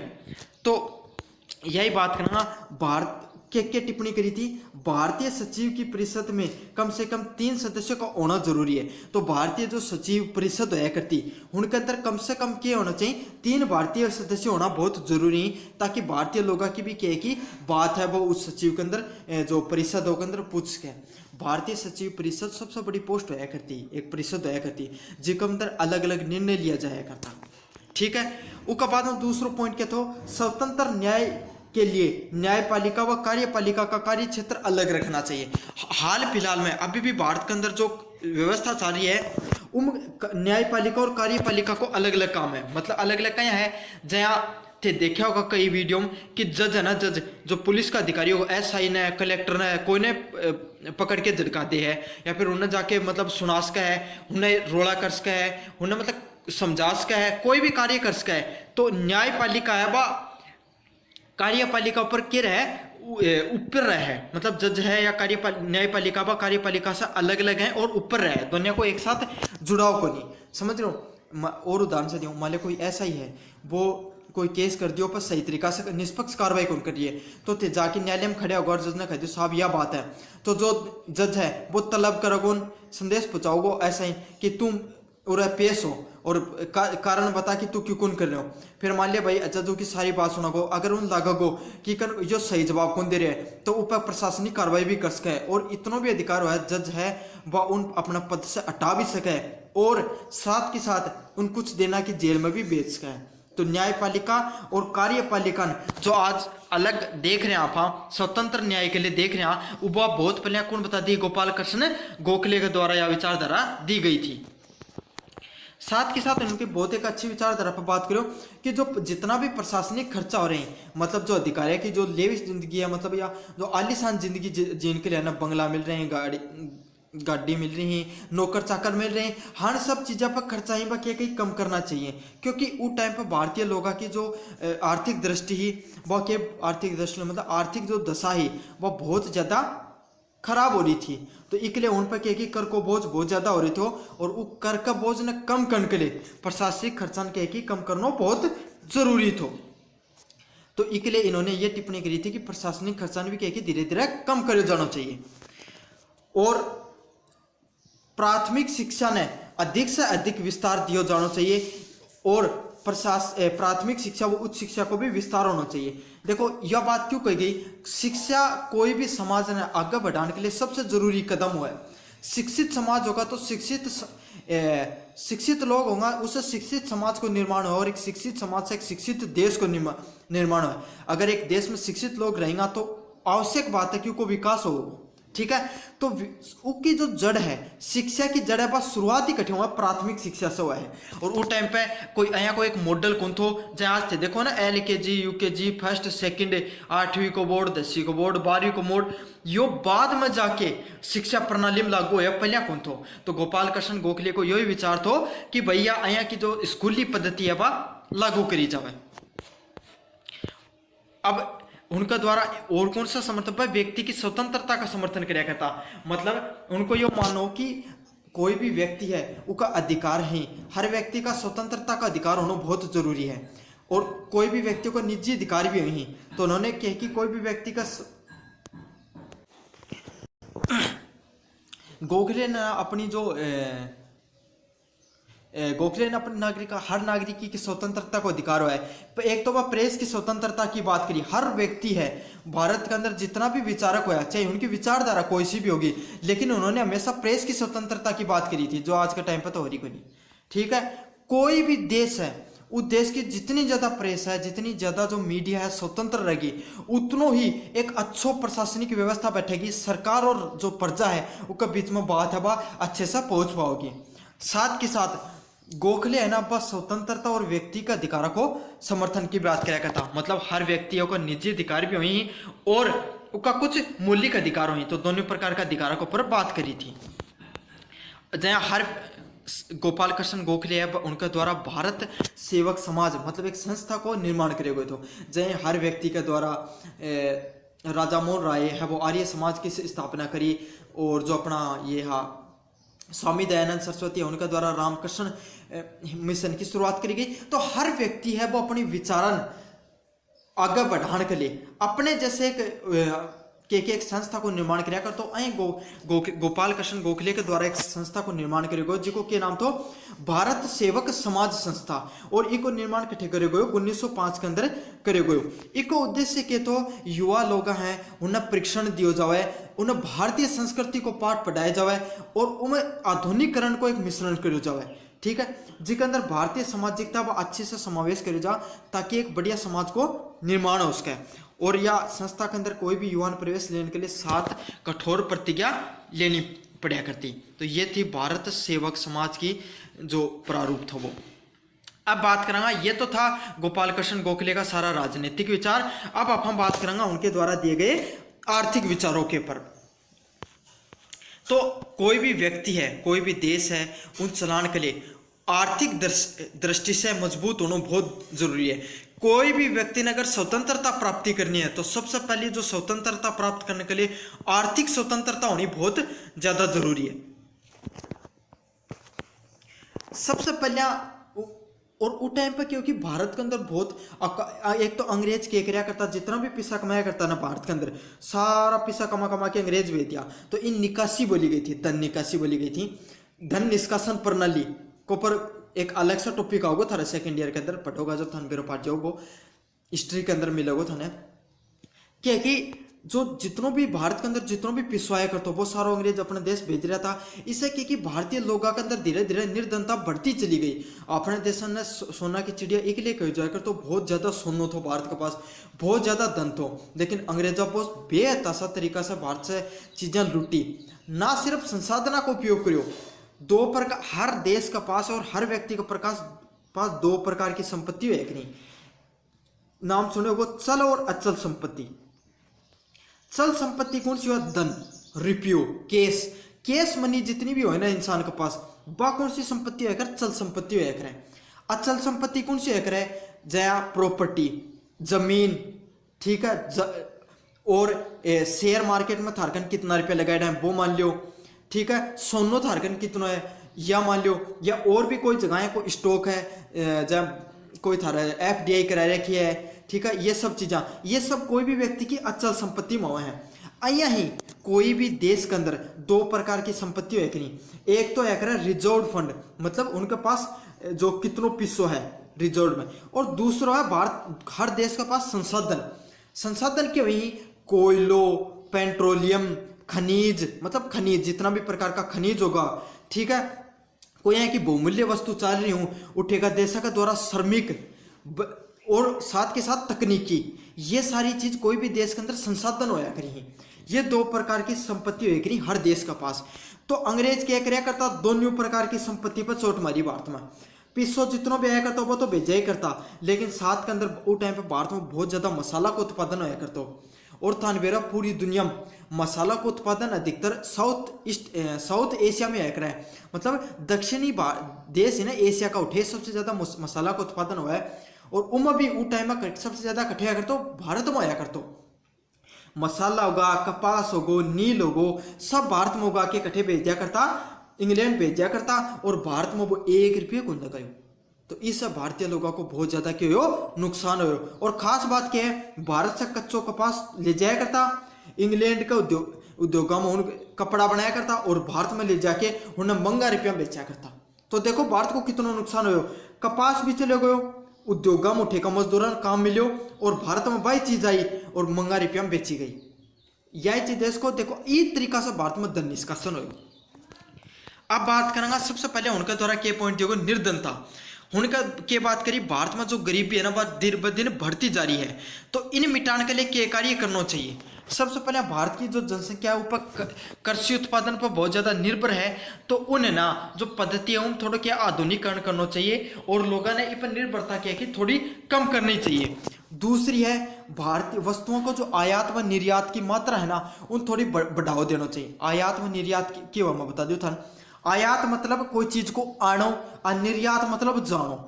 कोई भी सपोज मान लो एप्पल को फोन मान लो तुम, ठीक है ना, उसको फोन कोई मान लो अफा बना रहे, हाँ भारत बना रहे हैं, तो भारत जितनी भी चीज जितनों भी एप्पल को आईफोन है या उन बना के दूसरा देश में भेज रहे हैं, ठीक है, वो तो क्या वो निर्यात मतलब वो दूसरे देश में जा रहे है, उसका मतलब क्या है कि भारत में पिसवा रहे डॉलर में मान लियो, क्या मान लियो यूरो में मान लियो, वो क्या कोई निर्यात। आयात के बाद आणो, अब मान लियो भारत के अंदर क्या कि तेल है अब हमेशा क्या कि दूसरा देश से खरीदा, तो वो तेल है उसका बदलो भारत में आपा क्या करा, उनका तेल खरीद ईरान से आपा तेल खरीदो या रूस से तेल खरीदो, तो उसका बदला क्या आप ईरान ने पिसा देगा और उसका बदला आप तेल खरीदांगा, ठीक है। तो इनके है आयात को जावा है, कोई भी वस्तुओं को दूसरे देश से किसी खुद के देश में आना, ठीक है, वो क्या कहलावा आयात कहलावा है, और दूसरे देशों को अपनी वस्तुओं को देना और उसके बदले धन प्राप्ति करना क्या कहलावा है, निर्यात कहलावा है, ठीक है। तो आयात व निर्यात है इन पर कंट्रोल करना चाहिए। भारत में जो निर्यात है ना उन बढ़ाना चाहिए और आयात थोड़ा कम करना चाहिए। थे राजकोषीय घाटा को नाम सुने होगा, अगर थे इकोनॉमिक्स पर थोड़ा अगर पढ़ाई करी है या थोड़ा बहुत अखबार पढ़ो हो, क्या वह राजकोषीय घाटो यो मन बताए थे। वैश्विक फसल व गैर वैश्विक फसलों का उत्पादन, अब वैश्विक फसलें और गैर वैश्विक फसलें कौन सी हुए हैं, देखो दो प्रकार की फसल हैं, जहाँ आप गेहूँ, बाजरो, चना, मक्को, ये कहे की फसल हैं। गैर वैश्विक फसल हैं मतलब नॉन कमर्शियल क्रॉप्स हुए हैं। नॉन कमर्शियल क्रॉप्स मतलब क्या है, अया की फसल जिन आम जनता यूज करे, जिनको कोई बड़ा उद्योग में कोई काम को नहीं आवे, जन से मतलब और कोई उत्पादन कौन करे, जस कौन चीज जैसे गेहूं से पर रोटी तो बनास कहाँ, तो गेहूं क्या है डायरेक्ट बिका है बाजार के अंदर, समझ रहे हो। तो एक लिए बाकी गैर वैश्विक फसल है। वैश्विक फसल कौन सी है, गन्नों को, अब गन्नों के गन्ना से कितनी चीज बने, गुड़ बने, चीनी बने, ठीक है, और भी कोई प्रकार को प्रोडक्ट को निर्माण है। तो गन्नो मार्केट में डायरेक्ट कम बिका है, इनडायरेक्ट रूप से ज्यादा बिका है। इनडायरेक्ट मतलब वो की चीनी ज्यादा बिका है, गुड़ को निर्माण ज्यादा हुआ है, अया का प्रोडक्ट जैसे कि इंडस्ट्रियलाइजेशन हो वो चीज को। दूसरों कपास का देते बाजार में डायरेक्ट बिक तो थोड़ी देखी तो ज्यादा बिका है रुई के रूप में, लेकिन कम बिका है, उससे ज्यादा वस्त्र निर्माण उद्योग में ज्यादा प्रयोग किया जाए। तो ये फसल ही ये कहीं वैश्विक फसल ही। तो भारत के अंदर गोखले को विचार हो कि अगर निर्धनता कम करनी है ना, तो वैश्विक फसलें हैं उनको के की उत्पादन है वो बढ़ाना चाहिए। और उस टाइम पे क्या तो भारत के अंदर जो नमक है उप अंग्रेज बहुत ज़्यादा कष्ट टैक्स लगाया करता। तो जो नमक के ऊपर जो टैक्स लगाए जा रहे थे उसका उप ही बात करी थी। वो टैक्स से बचने के लिए प्रति व्यक्ति नमक को जो उपयोग है वो कम करना चाहिए, और वही टैक्स ने तोड़न के लिए जो गांधी जी बाकी है दांडी मार्च करियो था। अब बात करूंगा सार्वजनिक वित्त। सार्वजनिक वित्त मतलब ये थोड़ा सा जो इकोनॉमिक्स की चीजें थोड़ी हार्ड है, लेकिन कोई ना मैं बहुत ज्यादा सरलीकरण से थान समझाती हूँ। सार्वजनिक वित्त मतलब क्या? वित्त मतलब इकोनॉमिक्स जिन आप बोला पा। तो देखो क्या है कि सबसे पहले सार्वजनिक व्यय, सार्वजनिक खर्चों मतलब ब्रिटेन सरकार या गोखले को यो विचार हो कि जो ब्रिटिश सरकार है वह भारतीय लोगों या नागरिकों से बहुत ज्यादा पिसो वसूला है, और वो पिसो क्या है कि वसूला वो तो ठीक है, लेकिन भारतीय लोगों पर खर्च करने वो जाके इंग्लैंड में चले जाओ है, और इतनो कर वसूल कर रही है जया जो कर है उन कर नहीं बता के शोषण बताया गया है। क्योंकि भाई भारतीय लोग कमा रहे 50 रुपये ही और उन 40 रुपये अंग्रेजी सरकार ने दे रहे हैं, तो इससे क्या कि जो सार्वजनिक खर्च है वो बहुत ज्यादा बढ़ रहे हैं, और ये एक प्रकार को कर नहीं हो के एक प्रकार को क्या है शोषण हो रहे हैं। दूसरा क्या है कर रोपण। कर रोपण को अर्थ ये होगा कि मतलब जितनों भी पिसो आ रहे हैं ब्रिटेन सरकार जितनों भी कर ले रही है वो सारो ब्रिटेन जा रहे हो, भारत में कोई काम को नहीं आ रहा है। तो भारत इकले ही गोपाल कृष्ण गोखले है वह कर प्रणाली जो अंग्रेजा का द्वारा जो लागू करी गई है, जो हाल जो मतलब जिन भारतीय लोगों को ज्यादा नुकसान हो रहा है ऊपर बात करी थी। उन्होंने क्या कहा था गोपाल कृष्ण के अलावा कर दरों में क्या की कमी करी जानी चाहिए, मतलब जितना भी कर हो रहे हैं उनमें कमी करनी चाहिए। दूसरी क्या कर आय के उत्पादन कार्यों में उपयोग करना चाहिए। एक तो कर कम करना चाहिए, दूसरी बात है जितनों भी कर जो लियो जा रहा है उनको के उत्पादन कार्य में उन्हें लगाना चाहिए।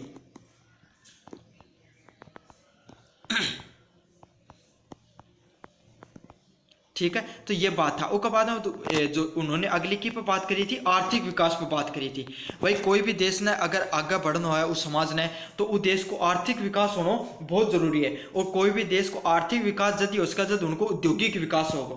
तो गोपाल कृष्ण गोखले है वह औद्योगिकरण पर भी बात करी। औद्योगिकरण मतलब इंडस्ट्रियलाइज जो बड़ी बड़ी उद्योग हैं उनको निर्माण होना बहुत जरूरी है। आज अपना देश सरकारी नौकरियों पर निर्भरता ज्यादा क्यों है? क्योंकि भारतीय लोग हम आज भी उद्योग है या जो उद्योगों का प्रति है सकारात्मक भावना को नहीं। और कोई भी देश में चल जाओ, कोई भी देश का लोग सरकारी नौकरियों पर बिल्कुल निर्भर को नहीं, वह होना सबसे निचला दर्जा की नौकरी बने। सबसे अगर कोई निचला दर्जा की अगर कोई नौकरी मानी जाए और जो विकसित देशों में बस सरकारी नौकरी हुई उठे लोग बिल्कुल कुन लागना चाहिए सरकारी नौकरी में। क्यों? क्योंकि वह उनमें ना तो ज्यादा पिछो है ना कुछ है, लेकिन भारतीय में उल्टो है। क्यों है? क्योंकि भारतीय में जो है ना वो उद्योगों का विकास अच्छे से को नहीं हो रहा। उद्योगों का विकास भी यही है कि जितना भी उद्योग है वह बड़ा लोगों का हाथ में, कुटीर उद्योग को नहीं। भारत के अंदर कुटीर उद्योग की बहुत ज्यादा कमी है। तो गोपाल कृष्ण गोखले यही बताए तो कि औद्योगिक विकास होना बहुत ज्यादा जरूरी है।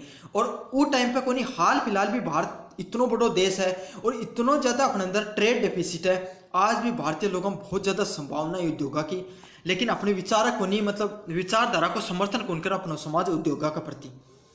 भारत के अंदर पूंजी व कुशल श्रम की उपयोगिता होते समय मतलब आसानी से अपने भारतीय देश के अंदर कच्चो माल भी मिल जाए, मजदूर भी मिल जाए, लेकिन फिर भी क्या औद्योगिक विकास को नहीं हो रहा है। उन्होंने औद्योगिक विकास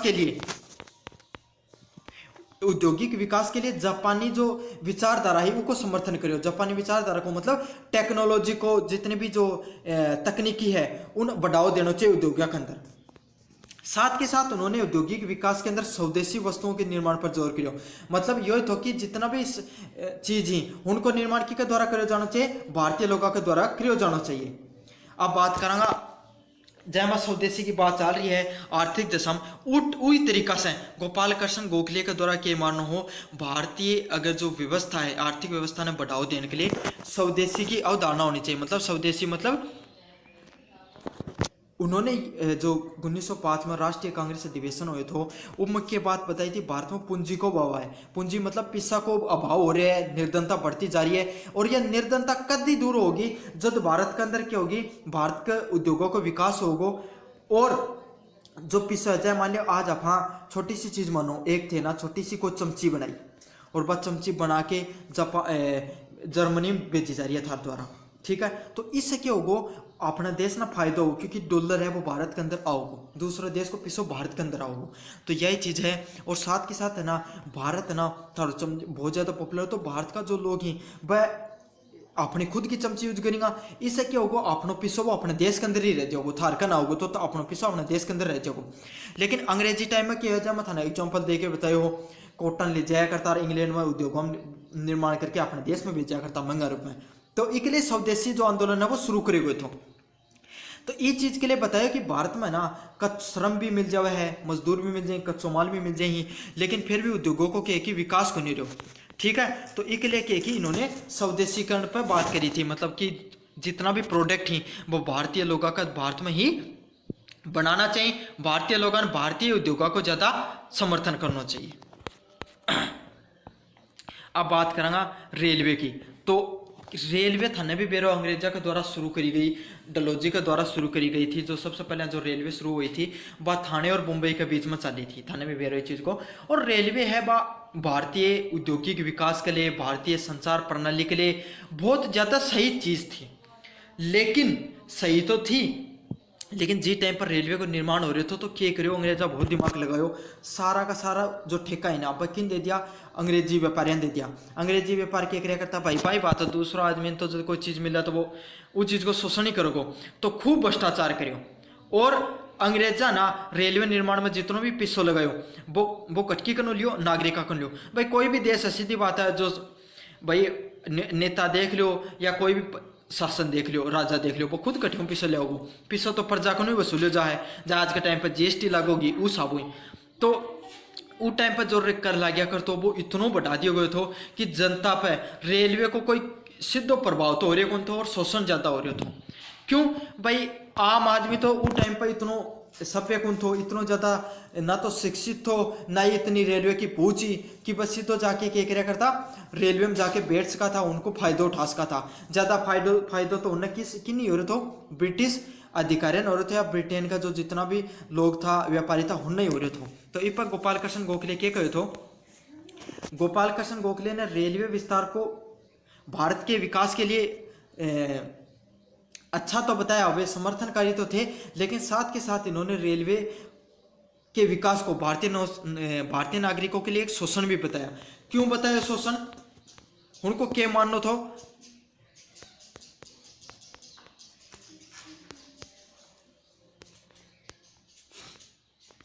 रेलवे के निर्माण में जितना भी कार्य में ब्रिटिश व्यापारियों दे दियो, इससे क्या कि खूब भ्रष्टाचार हुए थे।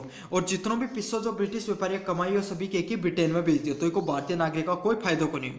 साथ के साथ इससे जो ब्रिटेन का जो रेलवे का निर्माण हो, इससे कर्म भी वृद्धि कर दी गई, और इससे क्या कि भारतीय नागरिकों के ऊपर क्या बोझ पटको। ठीक है। तो गोपाल कृष्ण गोखले को मानना हो रेलवे से फायदा होने के बजाय ब्रिटिश व्यापारियों से भारतीय लोगों नागरिकों को क्या शोषण होया है और नुकसान ज्यादा आया है। ठीक है। तो ये विचारधारा गोपाल कृष्ण गोखले का। अब भाई विचार तो दे दिया, लेकिन विचारा से काम को चलो सुधार करने के लिए भी क्या काम करना चाहिए, ये चीज भी बताई थी। तो इन्होंने किस आर्थिक सुधार का विचार दिया था, ये मोस्ट पॉइंट है, याद करिए। कृषि हेतु सिंचाई क्षेत्र को विस्तार करना चाहिए। मतलब 98 भारत के अंदर है ना, उस टाइम पर जिस टाइम पर भारत आजाद हुए उस टाइम पर 65% जनसंख्या भारत की कृषि पर निर्भर थी। हाल फिलहाल तो थोड़ी कम हो गई है, 30 के आसपास ही बची है, 30 या 40% के आसपास। शहरी क्षेत्र में कम है, ग्रामीण क्षेत्र में ज्यादा है। ग्रामीण क्षेत्र में आज भी 50% के आसपास है। तो उन्होंने क्या बात करी, उन निर्भरता देखता हुए क्या बात करी कि कृषि क्षेत्र है उनको क्या कि सिंचाई क्षेत्र मतलब ज्यादा फसल बोनी चाहिए। सीधी सीधी बात है। औद्योगिक विकास है, जितना भी नया उद्योग लाग रही है नई तकनीकी को प्रयोग करो जाना चाहिए। गोखले की बात करी, प्राथमिक शिक्षा को विस्तार करो जाना चाहिए, इस पर सबसे ज्यादा विशेष रूप से बल दियो। ठीक है। भारत में सैन्य व खर्चे में कमी करते हुए उस पैसे को भारतीय नागरिकों की जन कल्याणकारी योजना में खर्च करना चाहिए। मतलब जितनों भी सैन्य खर्च हो रहे हैं वो पिसन के भारत की जन कल्याणकारी योजना, मतलब जितनों भी पैसा आ रहे हैं ना, मतलब कर के द्वारा उन भारतीय लोगों पर खर्च करना चाहिए, जन कल्याणकारी योजना में लगाना चाहिए। साथ उनको यही टिप्पणी यह भी थी, जितनों भी पैसा हुआ है ना ब्रिटेन की सरकार के द्वारा, ज्यादा पैसा सैन्य व्यवस्था में खर्च हो जाए। सैन्य व्यवस्था मतलब जहाँ आज के टाइम पर आर्मी उस टाइम पर उनके द्वारा जो भी व्यवस्था थी ऊपर खर्च हो जाए, ऊपर खर्चों कम करके भारतीय जन कल्याणकारी योजना पर खर्चों ज्यादा होना चाहिए। तो तो ये कुछ विचार था गोपाल कृष्ण गोखले का, ये था ना पूरा करवा दिया गया ही। अब यूनिट सेकंड कंप्लीट हो गई है। अब बचा ही महात्मा गांधी, भीमराव अम्बेडकर, जवाहरलाल नेहरू, आर एन रॉय का द्वारा दिए गए विचार। तो 4-5 क्लास हम थारो जो पॉलिटिकल साइंस अब खत्म हो जाओगी। धन्यवाद। हेलो बच्चों, मेरा नाम है मोहित और आपका स्वागत है हमारे पेड कोर्स ब्रह्मास्त्र बैच के अंदर। तो अब मुझे उम्मीद है आपकी जो पढ़ाई है वो अच्छी चल रही होगी, आप रेगुलरली क्लासेस देख रहे होंगे। तो आज अपन लेके आए क्लास नंबर 7। तो आप इससे पहले पढ़ लिए, तो और आज आप पढ़ाएंगे स्वामी विवेकानंद का बारे में। स्वामी विवेकानंद के बारे में कोई भी परिचय देने की थाने भी रहा जरूरत को नहीं। भारत का राजनीतिक विचारम और धार्मिक विचारन है पूरी दुनिया में फैलाने को जो कार्य स्वामी विवेकानंद कर है, शायद ही कोई विचारक या धार्मिक जो व्यक्ति है या सन्यासी के रूप में धारण करके भी वह इतनी दूर तक पहुंचा पाया है। बहुत बड़ी उपलब्धि रही भारत का। थाना भी बेरो है, वह शिकागो की जो धर्म सभा थी उठे गया था अपना स्पीच देने में अपना भारतीय वैदिक धर्म के बारे में, और वो इतना शानदार स्पीच दियो तो उनका द्वारा कि पूरी जो धर्म सभा है वह उनके स्पीच की कायल हो गई थी। तो ये तो स्वामी विवेकानंद का बारे में। तो ये क्वेश्चन पूछो कहाँ जाया कर है, कम ही इंपॉर्टेंट है लेकिन काफी बार पूछ जाए अलग अलग रूपों में। पहले बताऊं, स्वामी विवेकानंद के प्रमुख राजनीतिक विचारों की विवेचना कीजिए। तो जो स्वामी विवेकानंद का जो राजनीतिक विचार है वह राजनीति खुद ने स्वामी विवेकानंद एक बार टिप्पणी भी करी थी कि मैं कोई राजनीतिक विचारक या धार्मिक समाज सुधारक को नहीं हूँ, मैं हूँ एक सन्यासी ही। लेकिन उनके द्वारा जो अलग अलग किताबें लिखी गई उनके अंदर उनका जो विचार है वह एक राजनीतिक विचारक के रूप में भी पढ़ा जाए। तो एक लिए उनका जो प्रश्न क्या पूछा जाए, स्वामी विवेकानंद के द्वारा प्रमुख राजनीतिक विचारों की विवेचना कीजिए। इंग्लिश में discuss the main political idea of Swami Vivekananda. उसका बाद में विवेकानंद के राष्ट्रवाद की धारणा को स्पष्ट कीजिए। तो जो विवेकानंद है वह अपने विचारम उनकी राष्ट्रवाद की भावना भी साफ झलकिया करती। भाई जो भी विचार दिया उनमें राष्ट्रवाद भी झलकिया करता कि अपने अपने देश के लिए क्या करना चाहिए, अपना देश ना आगे बढ़ाने के लिए क्या करना चाहिए। और तीसरा है विवेकानंद के नवीन वेदांत समाज क्या था। देखो जो स्वामी विवेकानंद है वह एक वेदांत समाज को निर्माण करे थे, एक वेदांत संहिता ने या दर्शन ने मान्या करता जो मानवतावाद पर निर्भर कराया करता हो कि भाई सारा मानव एक जैसा ही। ठीक है, तो यो है योग पर्सन है स्वामी विवेकानंद के ऊपर अलग अलग यूनिटम्स इस हिसाब से पूछो जा सका है। अब अपा पहले जीवन परिचय के बारे में पढ़ लिया वहाँ स्वामी विवेकानंद को।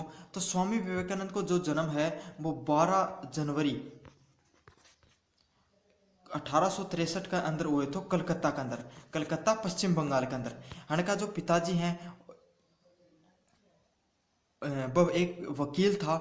ठीक है, और उनकी जो आगे की पढ़ाई है वह कलकत्ता के अंदर हुई। उनके बाद उनका पिताजी ये बीमार हो गया था छोटी बाल्य अवस्था में, तो उन्होंने रायपुर बुला लिया था। ठीक है, रायपुर बुला लिया था। उनका जो पिता ही वह उठे ही अपनी शिक्षा दीक्षा ली। रायपुर के जो जंगला है उठे घूमया फिरा करता। और अध्यात्म में मतलब धार्मिक पढ़ाई के अंदर, हिंदू धर्म की जो धार्मिक पढ़ाई है अध्यात्म के अंदर और शिक्षा के अंदर ये बहुत मतलब हनको गहरी रुचि थी। बाद में जाके 1881 के अंदर हन की मुलाकात है वह हन का गुरु रामकृष्ण परमहंस है। जो रामकृष्ण परमहंस है वो बहुत बड़ा शिक्षाविद था और अध्यात्म का एक चरम अवस्था पर पहुंचा हुआ व्यक्ति था। मतलब बहुत ज़्यादा उन्हें अध्यात्म को ज्ञान था। तो स्वामी रामकृष्ण परमहंस है ये क्या कि काली माता की पूजा कराया करता। ठीक है, बंगाल के अंदर। और उठे आने की जो कहें कि एक बार जो स्वामी विवेकानंद है ये रामकृष्ण परमहंस कन गया और पूछा कि भाई गुरु थे इतनी भक्ति करो हो काली माता की, तो थे बताओ भगवान है कठे। तो आया कहें कि स्वामी जो रामकृष्ण परमहंस है खुद आए कहें कि इस दुनिया में भगवान ने ढूंढने की जरूरत कठे, मैं खुद ही भगवान हूँ। तो आए कहें कि मन साक्ष्य दो कि भगवान को स्वरूप कहें को है थरो। तो वह कहें कि अपनों पैर आने के स्वामी विवेकानंद का छाती पर लगा दी।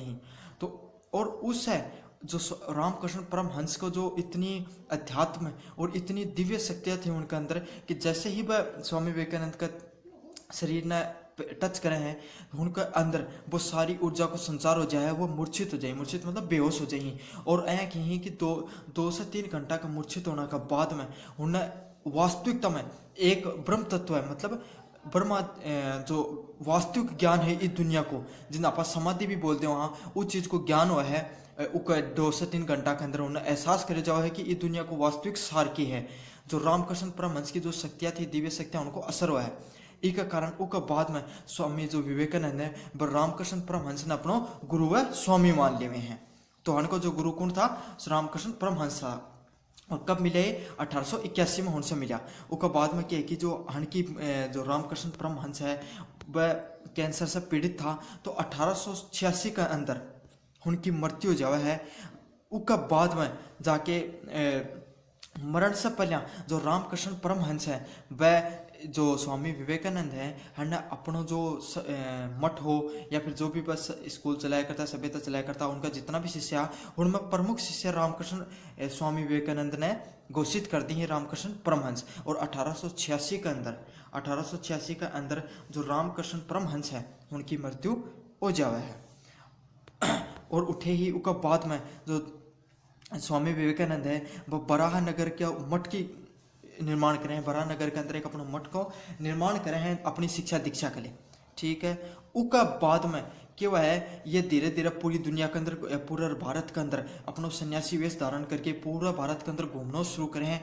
फिर उनकी मुलाकात जो खेतड़ी, जो झुंझुनू के अंदर अपने खेतड़ी है, उठे कर राजा अजीत सिंह से उनकी मुलाकात हुआ है। और उस टाइम पे शिकागो जो अमेरिका है, अमेरिका का शिकागो के अंदर, शिकागो जो शहर है उठे एक धर्म सम्मेलन हुआ है, धर्म महासभा हुआ है। धर्म महासभा मतलब सारा धर्म का जितना भी जो राजनीतिक लोग था वो अपने धर्म प्रचार के लिए, धार्मिक विचारण आगे बढ़ाने के लिए मतलब क्या है कि भाषण दे रहे हुए हैं एक तरीका को। तो राजा अजीत सिंह जो अपना खतेड़ी का राजा अजीत सिंह के जो आर्थिक सहयोग से मतलब पिस्सा दिया हुआ खुद स्वामी विवेकानंद ने शिकागो भेजने के लिए। उन्हें लगे कि भाई विवेकानंद में बहुत तगड़ो ज्ञान है तो उन्हें भेजना चाहिए, भारत को प्रतिनिधित्व करना है। तो 11 सितंबर 1893 में, 11 सितंबर 1893 के अंदर जो स्वामी विवेकानंद ही ये जो धर्म महासभा है शिकागो के अंदर उठे के की भाग लियो थो। और कहे कि जब ये उठे जा रहा था उस टाइम पे सन्यासी वेश धारण कर रहा को, तो काफ़ी लोग मजाक उठा रहे हान की वेशभूषा का बारे में। तो उस टाइम पर इन्होंने कहा था कि हमारे देश के अंदर किसी भी व्यक्ति की पहचान उसके कपड़ों के बजाय उसके वेशभूषा व पहनावे के बजाय उसके व्यक्तित्व से पहचान होती है। तो लोग उनकी बात सुन के स्तब्ध हो गया था। उसके बाद में हमको जब बारी आई जो सम्मेलन में भाषण देने की, तो आया कि इन्होंने पहले ही कुछ वक्तव्य हैं बोलिया कि मेरे देश के भाइयों और बहनों, ये वक्तव्य सुन के जो सारी जो धर्म सभा का जो जितना भी लोग था वह सारा खड़े होगा और मंत्रमुग्ध होगा। उन्होंने जितनी भी देर भाषण दियो इतनी देर उठे कि सभा से सारा लोग हैं वह मतलब पूरी तरीका से जुड़े रहा और सम्मोहित होगा। इसका कारण स्वामी विवेकानंद की ख्याति है वह पूरी दुनिया के अंदर फैल जावा है। और जो वैदिक धर्म है अपना, जो वैदिक धर्म है अपना, जो वेदांत धर्म जिके बनाए तो मानवतावाद ने मान्या करता वो पूरी दुनिया के अंदर फैल जावा है। और ये चीज़ को वो फैला है कि भाई पूरी दुनिया के अंदर कि भारत का अंदर से निकल के एक सन्यासी इतना जबरदस्त भाषण दियो कि सारी की सारी दुनिया का जो धर्म सभा के अंदर जो बड़ा बड़ा ज्ञानी बैठा था वह भी क्या होगा, उनकी जो योग्यता ने मानी। और उनका बाद में पेरिस में और अलग अलग जगह जा जाके ये अपना क्या कि वह करियो सम्मेलन कराया करता। और इन्होंने बाद में लंदन में, पेरिस में अलग अलग जगह जाके जो उनको वेदांत धर्म था उनका संदेश दिया था। वेदांत धर्म आगे पढ़ाऊँ क्यों है। उसका बाद में 1 मई 1897 के अंदर इन्होंने जो बेलूर जगह है, ठीक है, बेलूर जगह है उठे के करी हो अपना रामकृष्ण मिशन की शुरुआत करी थी। रामकृष्ण मिशन मतलब अपना जो गुरु के नाम पे इन्होंने एक संस्था खोली रामकृष्ण मिशन थे। तारा आसपास भी अगर देखोगा तो बहुत से इंस्टीट्यूट मिल जाएगा रामकृष्ण मिशन का नाम से, जो कि स्वामी विवेकानंद का विचारण और उनका गुरु रामकृष्ण का जो परमहंस का विचारण आगे बढ़ा रहे हैं। और हन की बात में आगे जाके है 29 साल की आयु के अंदर, 39 साल की आयु के अंदर 4 जनवरी 1902 के अंदर मृत्यु हो जावा है। बहुत छोटी बाल्यावस्था के अंदर यानी कि मृत्यु हो जावा है। यो तो रामकृष्ण परमहंस को सामान्य परिचय, ठीक है। अब पढ़ांगा था भारतीय पुनर्जागरण में स्वामी विवेकानंद का को जो नाम है वो था ने सबसे पहले आया। और अध्यात्म का मंच में देखो भारत का अंदर राष्ट्र जब 18 से 19वीं जो शताब्दी हुई इन पुनः जागरण की शताब्दी कही गई थी कि भाई इन जितना भी जो स्वामी विवेकानंद होगा, रामकृष्ण परमहंस होगा, राजा राम मोहन राय जैसा विचारक पैदा होया, जो भारत के अंदर जो रूढ़ियाँ थी है ना, जो हिंदू धर्म के अंदर बहुत सौ जो प्रथाएं आ गई थी, कुप्रथा, उन्हें दूर करने को एक कार्य करियो। और अशिक्षा बहुत ज़्यादा फैल गई थी, तो उन्हें दूर करने के लिए कुछ जो विचारक आया, उनमें से एक है जो सबसे अग्रणी पंक्ति में जो खड़े आ रहे हैं, वह कौन है? स्वामी विवेकानंद है। और उनका जो विचार दिया था, वही विचार आगे जाके भारतीय जो राष्ट्रीय आंदोलन हुए थे ना, स्वतंत्रता आंदोलन, उसकी क्या है प्रारूप पड़ी थी।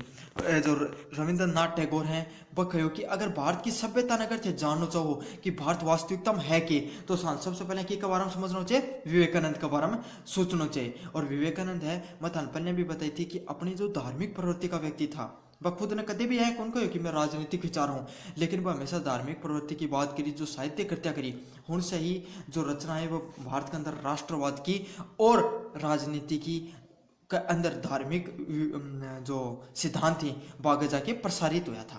तो ये था स्वामी विवेकानंद को सामान्य परिचय, और उनको उनके बारे में जो व्याख्या था स्टार्टिंग के अंदर, ये कुछ पॉइंट लिखना है। अब बात करूंगा, पर सबसे पहले जो अपना स्वामी विवेकानंद है, उनका जो राजनीतिक विचार है भाई, राजनीतिक विचार उनके द्वारा किया गया, तो उन पर बात करूंगा। सबसे पहले जो स्वामी विवेकानंद के द्वारा जो राजनीतिक विचार दिया गया, उनमें पहले तो स्वतंत्रता संबंधित अवधारणा, देखो मैं बताऊंगा स्वतंत्र संबंधित अवधारणा की थी या स्वतंत्र संबंधित विचार। देखो जो स्वामी विवेकानंद है, वह कोई भी व्यक्ति की स्वतंत्रता पर बहुत बात करी। स्वतंत्रता मतलब देखो, जिस टाइम पे स्वामी विवेकानंद अपने समाज के अंदर था, उस टाइम में समाज के अंदर गुलामी बहुत जोर की थी, बेगार पर था, जो नीचलो समाज थो, उन्हें जमींदारा द्वारा शोषित करे जाया करतो, काम कराया जाया करतो, या फिर कोई भी जो जातिवाद ज़्यादा थो, तो जो या फिर राजा के द्वारा भी यहाँ की प्रताड़ित किया जाया करता, तो स्वतंत्रता को अभाव था अपने समाज के अंदर। तो जो स्वामी विवेकानंद है, वो क्या बताइए कि कोई भी व्यक्ति की 3 प्रकार की स्वतंत्रता है। पहली कौन सी स्वतंत्रता है? शारीरिक स्वतंत्रता, मतलब कोई भी इंसान है अपनी जो फिजिकल प्रेजेंस है, मतलब शारीरिक स्वतंत्रता आया, कोई आदमी मान लो था ना फ्री में काम करने के लिए बोल रहे हो, तो यह थारी स्वतंत्रता है कि ते काम करना चाहो या नहीं करना चाहो। या कौन सी स्वतंत्रता है? कोई भी व्यक्ति की शारीरिक स्वतंत्रता। एक अंदर कौन सी प्रथा है करती? बेगार प्रथा, मतलब कोई आदमी ने मुफ्त में कार्य कराना, जो आज के दिन असंवैधानिक है या अकानूनी है, गैर कानूनी है। ठीक है, तो पहली स्वतंत्रता के बारे में कौन सी के बारे में बात करो? शारीरिक स्वतंत्रता के बारे में। फिर दूसरी स्वतंत्रता कौन सी स्वतंत्रता के बारे में बात करो? मानसिक स्वतंत्रता के बारे में। अब कोई भी व्यक्ति की मानसिक स्वतंत्रता क्या है, यह मैं बात बताऊंगा था। मानसिक स्वतंत्रता है कोई भी इंसान ने अपनी विचारधारा मानने की स्वतंत्रता।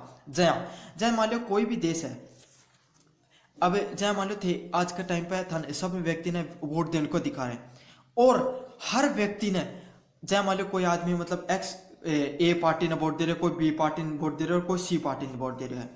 ठीक है, हर व्यक्ति की अलग अलग विचारधारा है कि भाई जो जय मान लो उनकी ए पार्टी है, उनकी विचारधारा है बस समाजवाद की विचारधारा है, मतलब बस सामाजिकता को काम करिए करे, तो वो व्यक्ति ने या स्वतंत्रता है, मानसिक रूप से स्वतंत्रता है कि वो ए पार्टी की विचारधारा भी मान सके। दूसरों कोई व्यक्ति की पार्टी बी पार्टी है, वह धार्मिक विचारधारा मानना है कि वह धर्मनाग बढ़ाओ देव है, तो ठीक है, तो कोई भी व्यक्ति है उन इस चीज की भी स्वतंत्रता है कि भाई वो ए पार्टी ने पसंद करा है, तो बी पार्टी ने, दूसरा व्यक्ति उसका बी पार्टी ने वो करे। तो कोई भी व्यक्ति ने कोई भी धर्म, कोई भी विचारधारा संबंधित विचार मानने की जो भी कोई स्वतंत्रता है, वह मानसिक स्वतंत्रता है। कोई भी आदमी थे बेला फुसला कौन सको, झूठ कौन बोल सको, ये सब चीजें मानसिक स्वतंत्रता का अंदर आया रही। ठीक है, तीसरी चीज कौन सी? आध्यात्मिक स्वतंत्रता। आध्यात्मिक स्वतंत्रता हुआ कोई भी व्यक्ति ने, अध्यात्म क्या हुआ, कोई भी व्यक्ति ने मृत्यु से ऊपर उठ के मोक्ष प्राप्ति करने के लिए जो मार्ग है वही अध्यात्म को मार्ग है।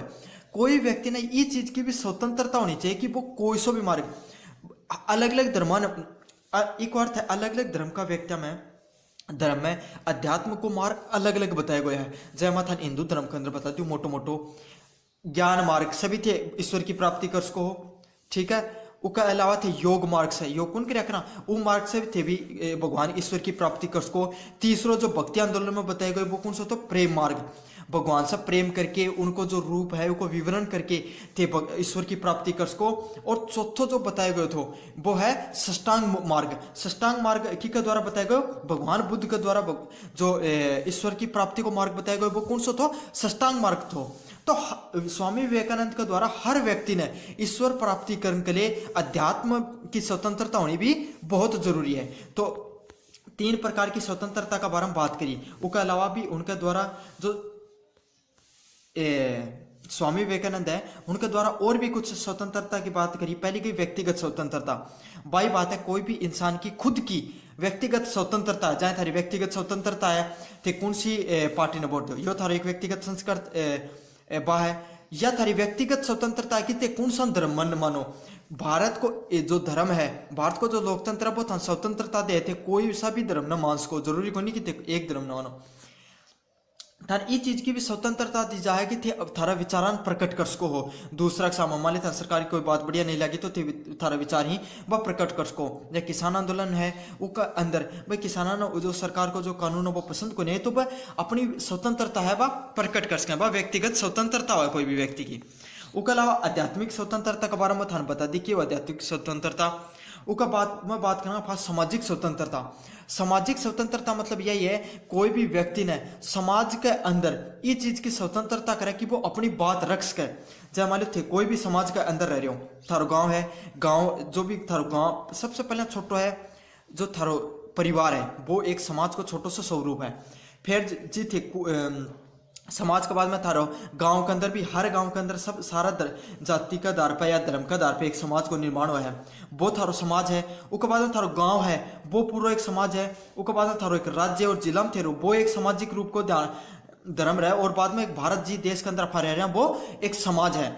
तो ये जो सामाजिक स्वतंत्रता है मतलब हर व्यक्ति ने समाज के अंदर रह के उन बोलने की भाई अपना विचार प्रकट करने की जो स्वतंत्रता है वह कौन सी है, सामाजिक स्वतंत्रता है करें। और चौथा नंबर की स्वतंत्रता कौन सी स्वतंत्रता की बात करी, आर्थिक स्वतंत्रता। आर्थिक स्वतंत्रता को अर्थ क्या है, कोई भी व्यक्ति ने अब पैसा कमाने की स्वतंत्रता होनी चाहिए। मतलब वो अगर कोई व्यक्ति, सारी बात यह है जब इंसान आर्थिक रूप से स्वतंत्र होगा ना तो ये सारी स्वतंत्रता धीरे धीरे इंसान अपना आप मिल जाएंगी। सबसे मोटी स्वतंत्रता आज के समय में कौन सी है। उसके बाद में जो स्वामी विवेकानंद है वह दूसरा क्या के ऊपर बात करी थी, जातिवाद व्यवस्था के अंदर। भाई उनका द्वारा मानी गई कि समाज के अंदर जातिवाद है वह मान्या करता है कि भाई जातिवाद में पूर्ण रूप से खत्म करना तो बहुत मुश्किल है। उनका हिसाब से जो समाज के अंदर जो वर्ण व्यवस्था है, जो अपना सबसे पहले हम ब्राह्मण आई, फिर क्षत्रिय, फिर वैश्य, फिर शूद्र आई, या जो वर्ण व्यवस्था है ना, या वर्ण व्यवस्था में मान्य करता उनके हिसाब से वर्ण व्यवस्था है ना वह जन्म का आधार पर नहीं होनी चाहिए, कर्म का आधार पर होनी चाहिए। यही बात वेदा के अंदर भी लिखी गई है। क्योंकि अगर कर्म का कोई भी व्यक्ति है वो अपना कर्म के हिसाब से अपनी जाति ने अपने वर्ण चुनने को अधिकार होना चाहिए।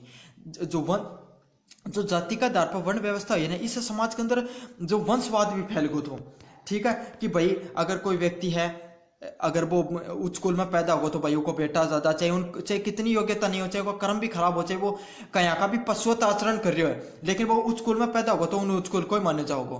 तो ये सब चीजें क्या कि उनके खिलाफ स्वामी विवेकानंद ने आवाज उठाई थी।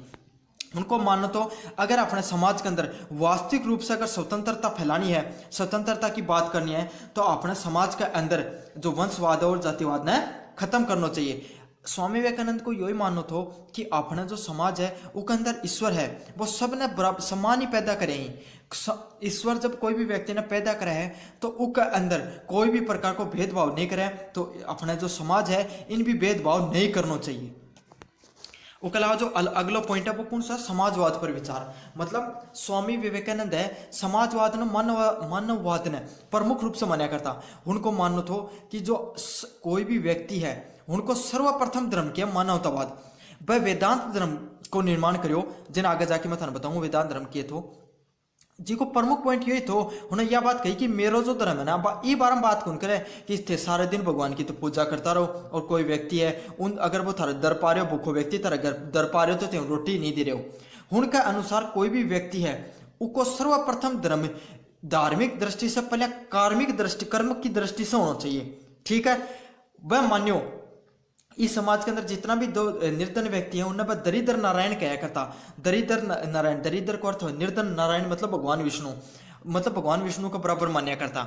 ठीक है, उनको मानो तो कोई भी व्यक्ति अगर दरिद्र नारायण या निर्धन व्यक्ति की अगर सेवा करे तो वो व्यक्ति ईश्वर की प्राप्ति कर सका है। ठीक है, तो उनके हिसाब से जो समाजवाद है और मानववाद है वो सर्वप्रथम तो। उसका अलावा अपन दूसरा पॉइंट करा मानवतावाद। स्वामी विवेकानंद है उनको मानो तो आप जितना भी दुनिया में धर्म है, चाहे हिंदू होगो, चाहे सिख होगो, चाहे ईसाई होगो, चाहे यहूदी होगो, चाहे बुद्ध धर्म होगो, जितना भी धर्म है सब धर्म का जो मूल सिद्धांत थी ना बस समान ही। और अगर अपना ने बात तो क्या कुछ व्यक्ति अपना निजी हित के लिए जो समाज के अंदर है ना हर धर्म ने एक दूसरे का प्रति लड़ाता नहीं है, वो कट्टरता फैलाता नहीं। स्वामी विवेकानंद को मानो यो तो सारे धर्म से कुछ पॉइंट कुछ जो मूल सिद्धांत थी वह लेना चाहिए, और सारा समाज ने सारा धर्म ने एक दूसरे के प्रति अपना सद्भावना की भावना रखनी चाहिए। मतलब जय मान लो थे हिंदू धर्म ने मानने वाला व्यक्ति हो, एक ईसाई धर्म ने मानने वाला व्यक्ति, और तीसरा नंबर वाला मुस्लिम धर्म ने व्यक्ति मानने वाला व्यक्ति है। कोई भी धर्म की थे धार्मिक किताबें उठा के देख लो, अगर ते गहनता से पढ़ाई करोगा विचार करोगा तो उनमें एक ही चीज है, वह सद्भावना की बात करेगी। सारा लोगों ने एक जगह मिलकर रहना चाहिए, साथ के साथ जो गरीब व्यक्ति हैं उनको तो सहायता करनी चाहिए। यही मुख्य पॉइंट है सारा धर्म के अंदर। लेकिन क्या करेगा ए है ए जनो वो तीसरा के साथ लड़ाई करते रहो कि थालो मालो धर्म बढ़िया, थालो खराब है, थालो वो कर दियो। ए जो 3 नंबर है वो 2 नंबर के साथ लड़ते रहो, 2 नंबर 1 नंबर के साथ लड़ते रहो। सारा धर्म का जो मूल सिद्धांत है ना वो हमेशा समान ही है, एक दूसरे से कोई प्रकार की कट्टरता नहीं फैलानी चाहिए।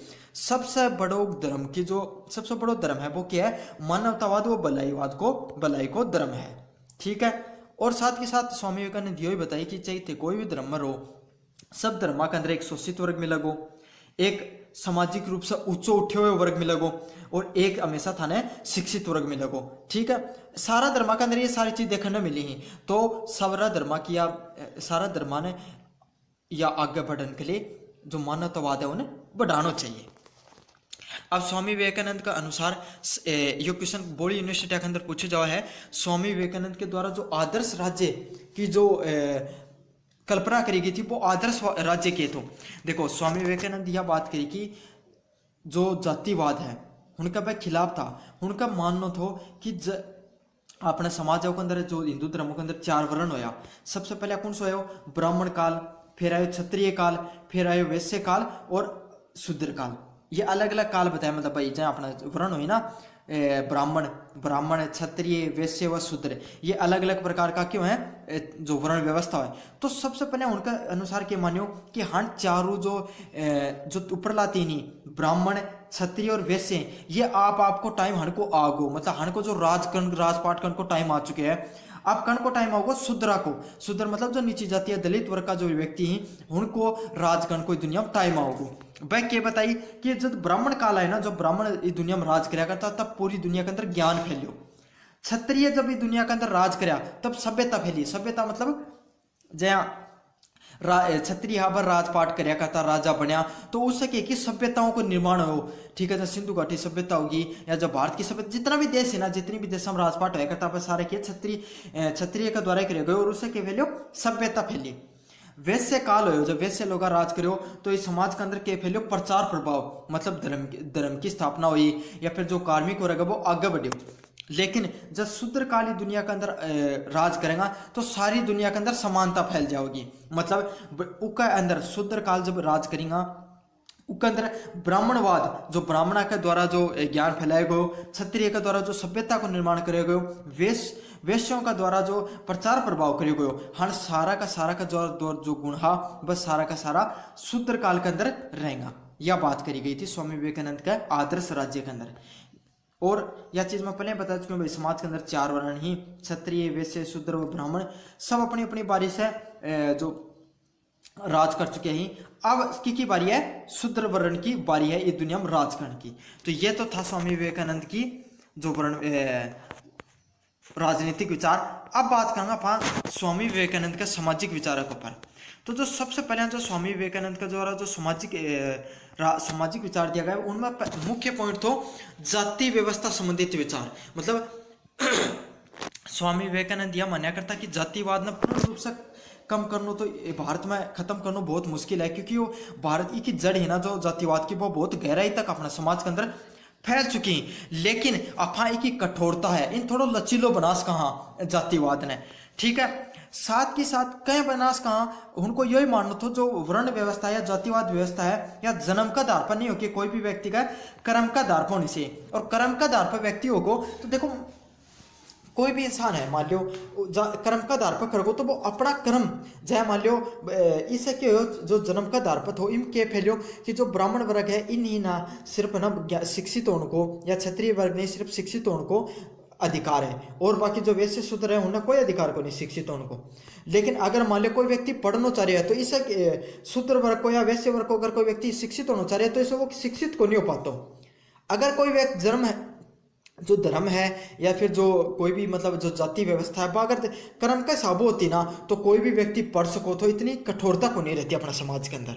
इसके लिए बात करी स्वामी विवेकानंद यह बहुत महत्वपूर्ण बात करी, कोई भी व्यक्ति ने धार्मिक व आध्यात्मिक रूप से ऊपर उठने के लिए जाति प्रथा खत्म कर देनी चाहिए। मतलब कोई जहाँ थे देखता कि पहले क्या होया करतो जो दलित वर्ग होया करतो ना इन्हें ना दलित वर्ग है ना इन्हें क्या कि मंदिर में प्रवेश को नहीं करने दिया करता, ना ही अन्न पढ़ने दिया करता। तो कोई भी व्यक्ति मंदिर में नहीं जाओगे तो कोई आध्यात्मिक रूप से विकास कहीं उसका, धार्मिक रूप से विकास कहीं उसका है। तो यही बात स्वामी विवेकानंद कही, कोई भी व्यक्ति समाज में है उसको धार्मिक व आध्यात्मिक अगर विकास करना है तो इस पर जातिवाद को पैरों नहीं लागना चाहिए।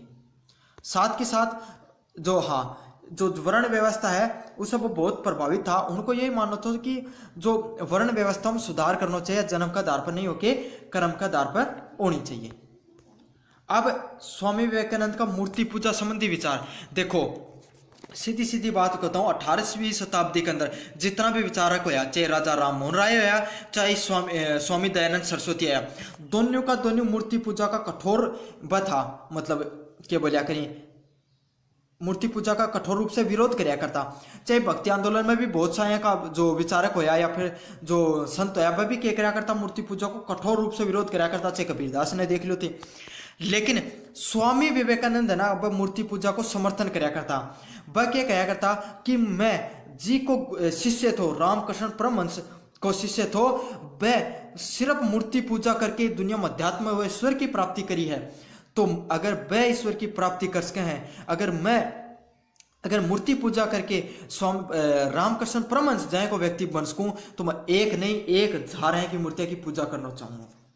तो वह अपने गुरु उनका विचार से प्रभावित था, वह मूर्ति पूजा से इस दुनिया में अध्यात्म की प्राप्ति, ईश्वर की प्राप्ति, अपनो विकास हो तो देखो। तो इस सब है कि जो स्वामी विवेकानंद है वह मूर्ति पूजा को क्या करियो तो समर्थन करियो तो। और जो स्वामी विवेकानंद है याद रखियो बहुत इंपॉर्टेंट पॉइंट है, स्वामी विवेकानंद मूर्ति पूजा को समर्थन कराया करता। और बाकी यह कॉम्पिटिशन एग्जाम में काफी बार पूछे जाए करे क्वेश्चन। बाकी स्वामी दयानंद सरस्वती और राजा राम मोहन राय ये क्या कराया करता, मूर्ति पूजा को खंडन करे है।